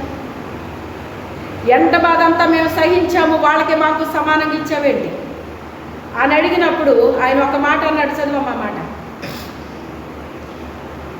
వాళ్ళని తీసుకొని చివర వచ్చిన మీరు 1 గంట మాత్రమే పని చేసినను పగలంతయు కష్టపడి ఎండబాధ సహించిన మాతో వారికి సమానం చేసివే అని ఆ ఇంటి యజమాని మీద సడుపుకొనిది. యజమాని మీద సడిగారటండి. అంటే ఇప్పుడు వాళ్ళు ఏం చెప్తున్నారు? నువ్వు అన్యాయం చేశావు అని దేవుణ్ణి అన్యాయస్తుడుగా ఆయన చిత్రీకరిస్తున్నారు అక్కడ. అందుకతడు వారిలో ఒకరిని చూసి, స్నేహితుడా, నేను నీకు అన్యాయం చేయలేదే, నీవు నా యొక్క 1 దేనారములకు ఒడబడలేదా? నీ సొమ్ము నీవు తీసుకొని పొమ్ము, నీకు ఇచ్చినట్టే కడపట వచ్చిన వీరికి ఇచ్చుటప్పుడు నాకు ఇష్టమైనది. నాకు ఇష్టము వచ్చినట్టు నా సొంత సొమ్ముతో చేయట న్యాయము కాదా? నేను మంచివాడనైనందున నీకు కడుపు మంటగా ఉన్నదా అని చెప్పాను. చాలమ్మా. నేను ఉదయం వచ్చాను, సాయంత్రం వరకు పనిచేశాను, 1 దేనారమే నాకు ఇప్పించావు. వాళ్ళు ఇప్పుడే వచ్చారు కదా, 1 గంటే పనిచేశారు కదా, వాళ్ళకి కూడా 1 దేనారం ఇప్పించావు. నువ్వు అన్యాయం చేశావు అని ఇప్పుడు ఆయన ఏమంటున్నారు? వీళ్ళు అన్యాయస్తుడుగా చిత్రీకరిస్తున్నారు. ఇప్పుడు ఆయన ఏమంటున్నాడు? నీ దగ్గరికి వచ్చి నువ్వు పని చేస్తావా నా పొలంలో అని అడిగినప్పుడు నువ్వు ఎంత అడిగావు? నన్ను నాకు 1 దేనారం కావాలని నువ్వు అడిగావు. అడిగినప్పుడు ఇస్తాను అన్నాను నేను. నువ్వు అడిగింది నేను ఇచ్చాను కదా అన్నాడు ఆయన. ఇప్పుడు సరిపోయిందా లేదా? ఇప్పుడు చివర వచ్చిన వాళ్ళు ఎంత ఇస్తావో అని వాళ్ళు అడగలేదటండి. వచ్చి నా పొలంలో పని చేయండి అంటే వచ్చి పొలంలో పని చేశారంటాడు. నాకు ఎంత కావాలో అంత కావాలని అడగలేదటాడు. కానీ ఎంత పని చేశారంట? వీళ్ళ 12 గంటలు పని చేసింది ఎంత అయ్యిందో వాళ్ళు 1 గంట చేసిన పని అంత అయ్యిందంటండి. అర్థమైందా? ఇప్పుడు 6 గంటల పని గంటతో సమానమైంది. ఇక్కడ 6 గంటల పని గంటతో సమానమైంది. అలాగెలాగ అయ్యిందండి అని మనం అనుకుంటామండి. అప్పుడు నాకు వచ్చిన ఆలోచన అన్నమాట. ఆ మొదటి వారికి లేని టెక్నాలజీ ఇప్పుడు ఇచ్చాడు దేవుడు. అవునా కాదా? మనం ఉదాహరణ ఇస్తాను. మనకే స్త్రీలు కనుక మనకు బాగా అర్థమవుతుంది. స్టార్టింగ్లో మీరు ఉల్లిపాయలు ఎలా కోసేవారు? కూరగాయలుని కత్తిపేటలు వాడేవారా? ఇప్పుడు ఎలా వాడుతున్నారు? అంతకంతకే ఇప్పుడు పెరిగిందా లేదా? అది అందులో ఉల్లిపాయ పెట్టి ఇలా అంటున్నారు. ఎంత టైం పడుతుంది అంటే? ఇప్పుడు మీకు ఉల్లిపాయ గురించి చెప్పానంటే మీకు అర్థమవుతుంది అని చెప్పాను. ఇప్పుడు ఉల్లిపాయ కాదు ఇది. ఇప్పుడు కంప్యూటర్లు వచ్చినాయి, తర్వాత ఏంటి ఇవన్నీ టెక్నాలజీ వచ్చింది కదా. ఏమంటారు దీన్ని? ల్యాప్టాప్లని ఇవన్నీ ఇప్పుడు వచ్చింది టెక్నాలజీ అంతా కూడా. ఎలా అంటే వీళ్ళు 1 గంట పని చేస్తే అది ఎక్కడికో పోతుంది. అది ఆ రోజుని కాళ్ళ నడకని ఊరు తిరిగి ఊరేళ్ళు ఏం చేసేవారు? తిరిగి ఊరు అన్నమాట. ఊరు తిరిగితే ఈ పని ఎలాగుంది అంటే కత్తిపేటలాగా ఉందమ్మా అన్నాడు దేవుడు. నేను అనలేదు, దేవుడు చెప్పాడు నాకు. దేవుడితో మనకి అంత సన్నిహిత సంబంధం ఉంటే దేవుడు మనకు అన్నీ చెప్తాడండి. ఆ సంబంధం ఉన్న వాళ్ళకి తెలుస్తుంది, అది మిగతా వాళ్ళకి తెలియదు. ఇలాంటి ఒక మనిషి 2 మనుషులు మాట్లాడుకుంటే ఎలా ఉంటుందో అంత సన్నిహిత సంబంధం దేవుడితో మనం పెట్టుకుంటే, ఆయనకి మనకి అంత రిలేషన్ ఉంటే, నేను పరిశుద్ధుని కనుక మీరు పరిశుద్ధులై ఉండండి అన్నాడే, అలా మనం ఉండుంటే ఆయన మన దగ్గరికి వస్తాడో, మనం ఆయన కలిసి 2 మాట్లాడుకోవచ్చు. మనకు తెలియని విషయాలు అడిగితే ఆయన చెప్తాడు. ఆయన అందరికీ చెప్పడం. ఏమన్నాడు ఆయన? నేను పరిశుద్ధుని కనుక పరిశుద్ధత లేకుండా ఎవడైనా ప్రభుని చూడగలడా? మరి అన్నీ చెప్పాడు కదా ఆయన. ఆ రిలేషన్ ఉండాలి ఇద్దరికీ. ఆ రిలేషన్ ఉంటే ఒక మనిషి చెప్పినట్టు ఆయన చెప్తాడు మనకి. దాని అర్థం ఏంటి ప్రభు, ఇది నాకు అర్థం కావట్లేదంటే అది ఏ ఏ ఏ ఉద్దేశంతో ఆయన అక్కడ రాయించాడో దాని అర్థం ఏంటో చెప్తాడు ఆయన. అయితే మనం ఏం చేస్తామంటే నిఘంటువులు చదువుకొని అవి చదువుకొని ఈ చదువుకొని ఈ మూల భాషలో ఇది రాశాడు, ఆ మూల భాషలో అది రాశాడని ఈ చదువుకుంటారు. దానికి అర్థాలు తెలుస్తాయండి. అసలు అర్థం తెలియాలంటే ఎవరు చెప్పాలి? పరిశుద్ధాత్మ దేవుడు చెప్పాలి మనకి. ఆయన దగ్గర నేర్చుకోవాలండి. బోధకుడు ఆయనేనండి. గురువు నేనే అన్నాడండి. వేరే గురువు లేరు అని చెప్పాడు ఆయన. బోధకుడు నేనే అన్నాడు ఆయన. బోధించేవాడి దగ్గరికి వెళ్తే బోధిస్తాడు మనకి. వేరే వాళ్ళు బోధించింది ఇంకో రకంగా ఉంటుంది. బోధకుడి దగ్గరికి వెళ్తే ఆయన బోధించేది కరెక్ట్గా చెప్తాడు ఆయన. ఇప్పుడున్న టెక్నాలజీ అప్పుడు లేదు కదా అన్నాడు దేవుడు. అవును ప్రభు అన్నాను. అప్పుడు కత్తిపేటతో పనిచేశారు, ఇప్పుడు దీన్ని ఉపయోగిస్తున్నారు. ఒకప్పుడు పొలం కొయ్యాలి అంటే ఏంటది? ఆ కొడవలతో కోసేవారు. మిషన్లు కోస్తున్నాయి కదా అన్నాడు దేవుడు. ఎంతమంది మనుషులు, ఇప్పుడు మీరు 1 ఎకరం పొలం కొయ్యాలనుకమ్మా, ఎంతమంది మనుషులు పడతారు మీరు? చెప్పండి అమ్మా, ఎరగనట్టు చూడకండి. 10 వేసుకుందాం. 10 మంది కోసే కోతని ఒక మిషన్ ఎంతసేపులో కోసేస్తుంది? 1 గంట పడుతుందా? మరి టైం కలిసి రాలేదా? మనిషి చేత ఒక మెషిన్ని కనుక్కునేలా చేశాడు దేవుడు. మనిషి కనుక్కున్నాడు దాన్ని. అందుకే మనుషులు ఖాళీ అయిపోయారు, పనులన్నీ మెషిన్లు చేసేస్తున్నాయి. అంటే ఈ కడవరి దినాల్లో దేవుడు మిషన్లా పనిచేసే వాళ్ళు కావాలి. ఆయన ఎలా ఉండాలి? మిషన్లు పనిచేసినట్టు చెయ్యాలన్నమాట అండి. అన్ని విషయాల్లో ఆరితేరిపోవాలన్నమాట. ఒక్క విషయంలో కాదు, అన్ని విషయాల్లోనూ అన్ని పనులు చేయగలగాలి. రెబెక్క నేర్చుకుందా లేదా పని? ఆమెకి ఎంత తర్ఫీదిస్తే అంత త్వరగా ఆమె నీళ్ళు తోడగలిగింది. 1 రోజు 10 రోజులు 4 రోజుల్లో అంత పని, అంత ఎక్స్పీరియన్స్ వచ్చేద్దండి? వచ్చేస్తుందా? చెప్పండి. ప్రతి దాని విలువ మనకు తెలియాలి. మొదట ఏం తెలియాలి మనకి? ప్రతి వస్తువు విలువ తెలియాలి మనకి. భూమి మీద ఉన్న గాలి విలువ తెలియాలి, నీటి విలువ తెలియాలి, అగ్ని విలువ తెలియాలి. ప్రతి దాని విలువ తెలియాలి. దాన్ని ఇచ్చింది దేవుడే అని తెలియాలి. దేవుడిచ్చిన దాన్ని మనం ఎలా ఉపయోగించాలన్నది తెలియాలి మనకి. దేవుడు ఎప్పుడు కూడా వేస్ట్ చేసే వ్యక్తులను ఇష్టపడ్డండి. గుర్తుపెట్టుకోండి. మన దగ్గర ఎంతైనా ఉండొచ్చు, వేస్ట్గా మాత్రం మనం చేస్తే ఇష్టపడ్డాయన. దాన్ని ఎలాగ ఉపయోగించాలో అలా ఉపయోగించాలి. ఎలా ఉపయోగించాలో అలా ఉపయోగించాలి.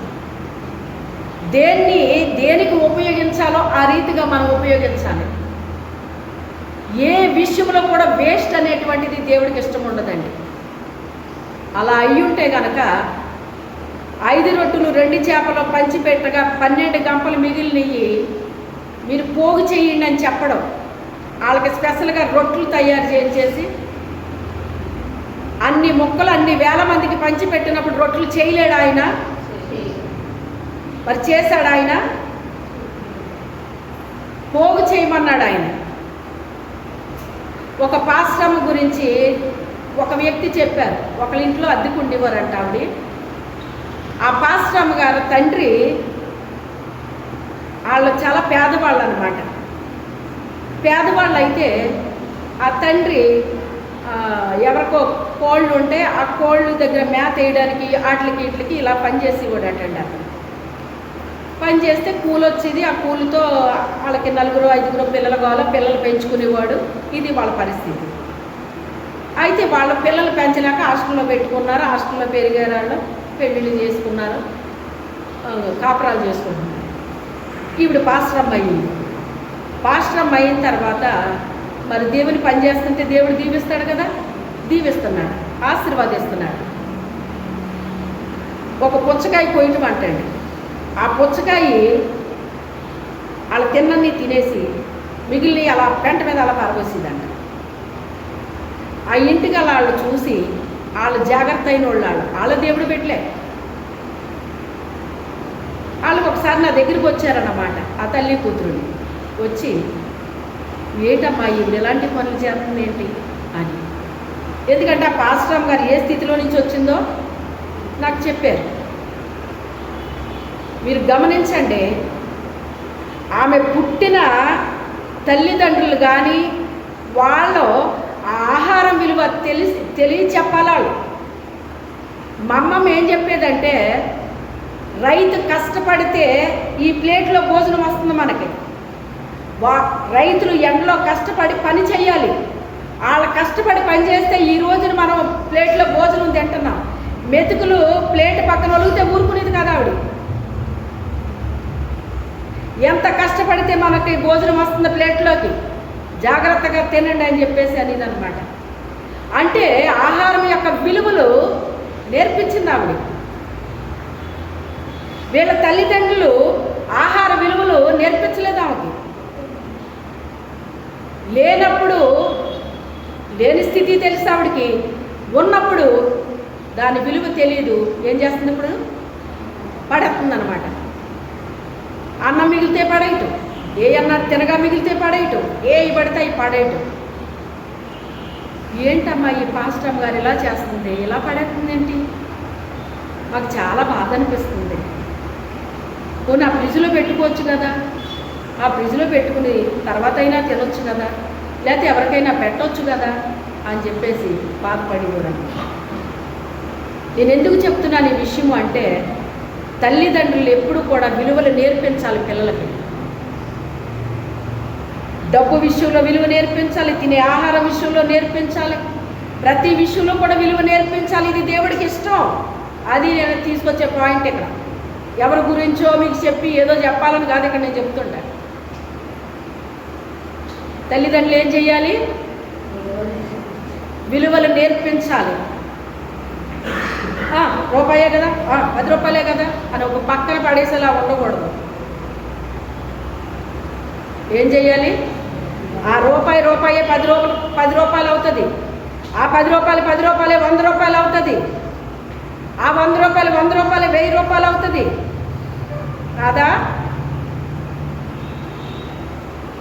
దేవుడికి అర్పించడం నేర్పించాలి వాళ్ళకి. మా తల్లిదండ్రులు నేర్పించారు మాకు. దేవునికి కానుక అర్పించడం నేర్పించారు. వాళ్ళు నేర్పించింది అది పరిశుద్ధాత్ముడు నాకు నేర్పించింది. ఇంకా చాలా నేర్పించాడు నాకు ఆయన.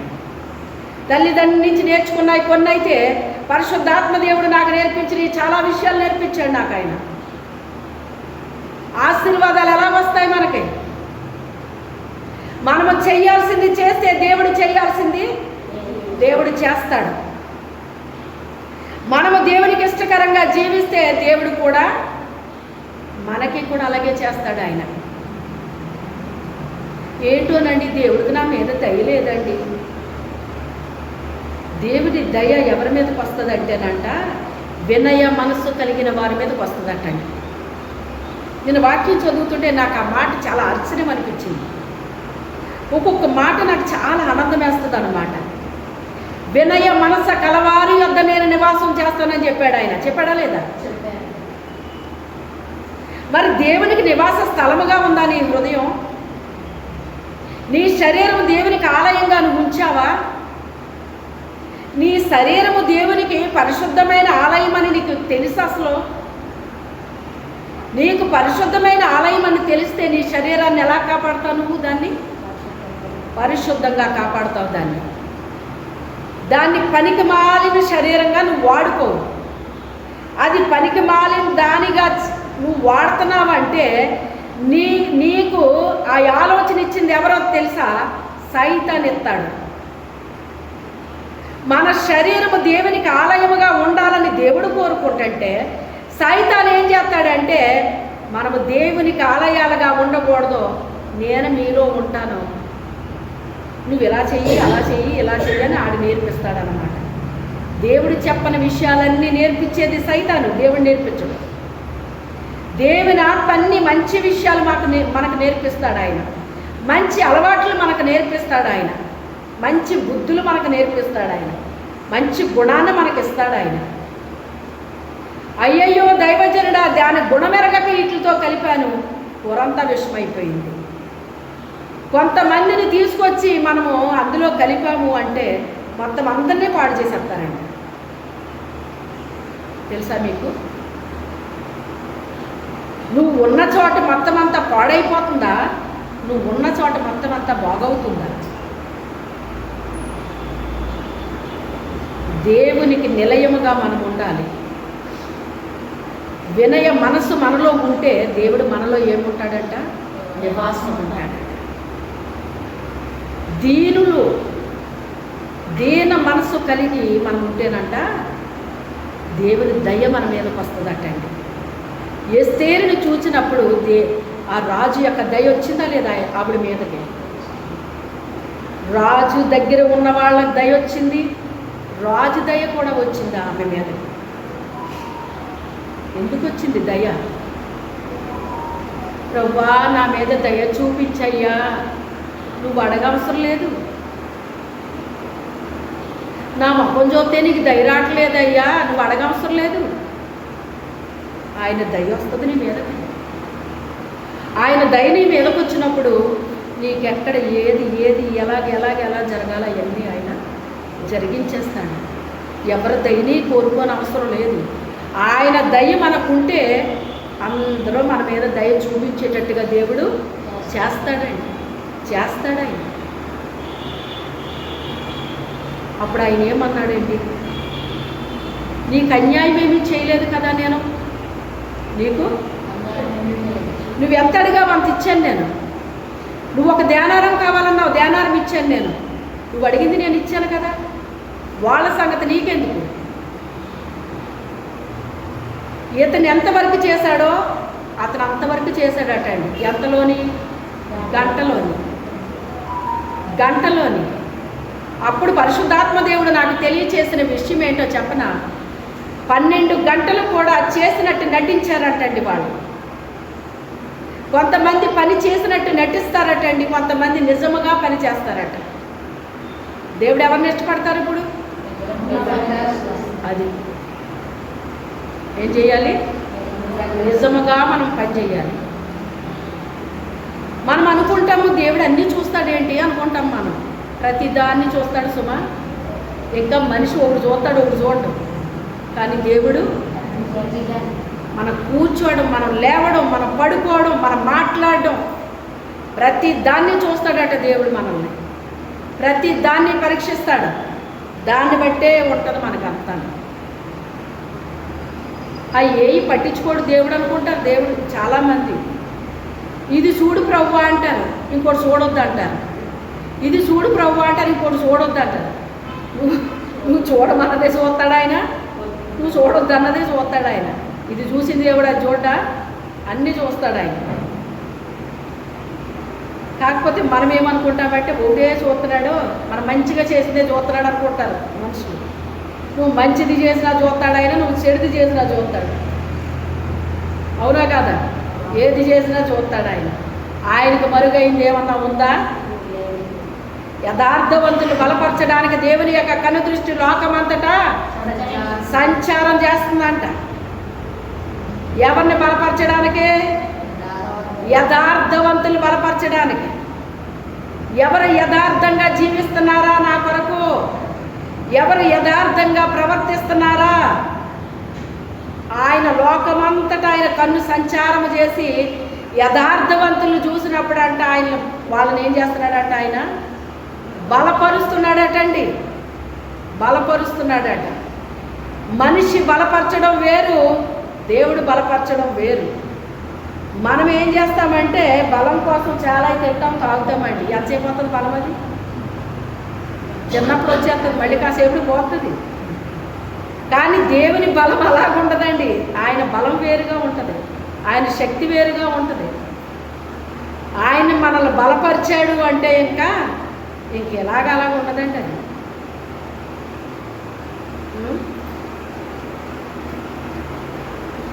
నేను నడుచుకోమన్న రీతిగా నడుచుకోకుండా నువ్వేటేటో చెబుతున్నావు రా బాబు, ఇవన్నీ నీకు తెలిసినా మళ్ళీ వేషధారతాను మన మాట్లాడి. నేను ఎంత మంచివాడో చూడు ప్రభు అని చెప్పుకోవడానికి వచ్చాడంట ఒక అతను. అప్పుడు ఏం చెయ్యాలి ప్రభు, నువ్వు నేను పరలోకానికి వెళ్ళిపోవాలంటే ఏం చేయాలంటే ఇవన్నీ చెయ్యాలన్నాడు. అవన్నీ చిన్నప్పటి నుంచి చేసేస్తున్నాను నేను అన్నాడు. అయితే నీకు కలిగినంత అమ్మేసి బేర్లకు ఇచ్చేసి నువ్వు వచ్చేసి నన్ను వెంబడించి అన్నాడు. విసవిసలాడితే వెళ్ళిపోయాడటండి. వేసదారితనం అంటే ఇదే. దేవుడికి ఇష్టమైంది చేయమంటే చేస్తారండి ఎవరన్నానే? మనకి ఇష్టమైంది మనం చేస్తాము, మనకు నచ్చింది మనం చేస్తాము. దేవుడు చెప్పింది చెయ్యరు. దేవుడు చెప్పింది చెయ్యాలండి. మనకు నచ్చింది మనకు ఇష్టమైంది కాదు, దేవుడికి నచ్చింది మెచ్చింది మనం చేస్తే ఖచ్చితంగా ఆయన మెచ్చుకుని మనల్ని ఏం చేస్తాడో ఇలాగలా దీవించడం. ఇంకా ఆయన దీవించడం ప్రారంభిస్తే ఇంక అలాగా నింపుతానే ఉంటాడు, నింపుతానే ఉంటాడు, నింపుతానే ఉంటాడు. ఎలా నింపుతాడో తెలుసా? ఇతరులు మనల్ని చూసి అసూయ పడేటట్టుగా ఆయన దీవించి ఆశీర్వదిస్తాడండి. ఏం చేస్తాడో ఎంతమంది చూడటం అవసరం లేదు, కానీ ఇది చూడండి. ఆయన దీవించే విషయంలో ఇలాగలాగా ఉండదండి.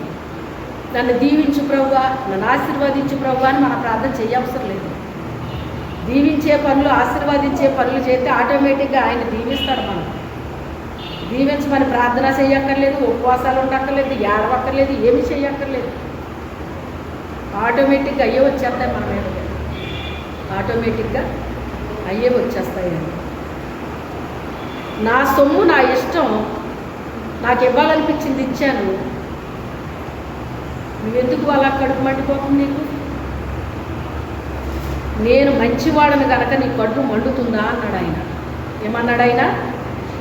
నేను మంచివాడని అయినందున కడుపు మండుతుందా అని అడుగుతున్నాడు. అంటే దీని అర్థం ఏంటండి? అంటే అతను ఒక ధ్యానారం పొందుకోవడానికి కూడా సరిపోడనమాట అతను చేసిన పని అది. నేను మంచోడు కాబట్టి నీకు కనీసం ఒక ధ్యానారం అన్న ఇచ్చాను నీకు. నువ్వు ఒక ధ్యానారం పొందుకునే అంత పని కూడా నువ్వు చేయలేదని అక్కడ అర్థం వస్తుంది అన్నమాట అండి. అర్థమైందా? అందుకే దేవుడిని ఎప్పుడు కూడా అన్యాయస్తుడు అని మనం అంటానికి సరిపోమండి. అలాంటి తీర్పులు తీర్చకూడదు మనం, అలాంటి తీర్పులు తీర్చకూడదు. ప్రార్థన చేద్దాం, మోకరించండి. ఇంకా ఉంది, ఇప్పుడు కంటిన్యూ చేస్తే మీకు 2 అవుతుంది.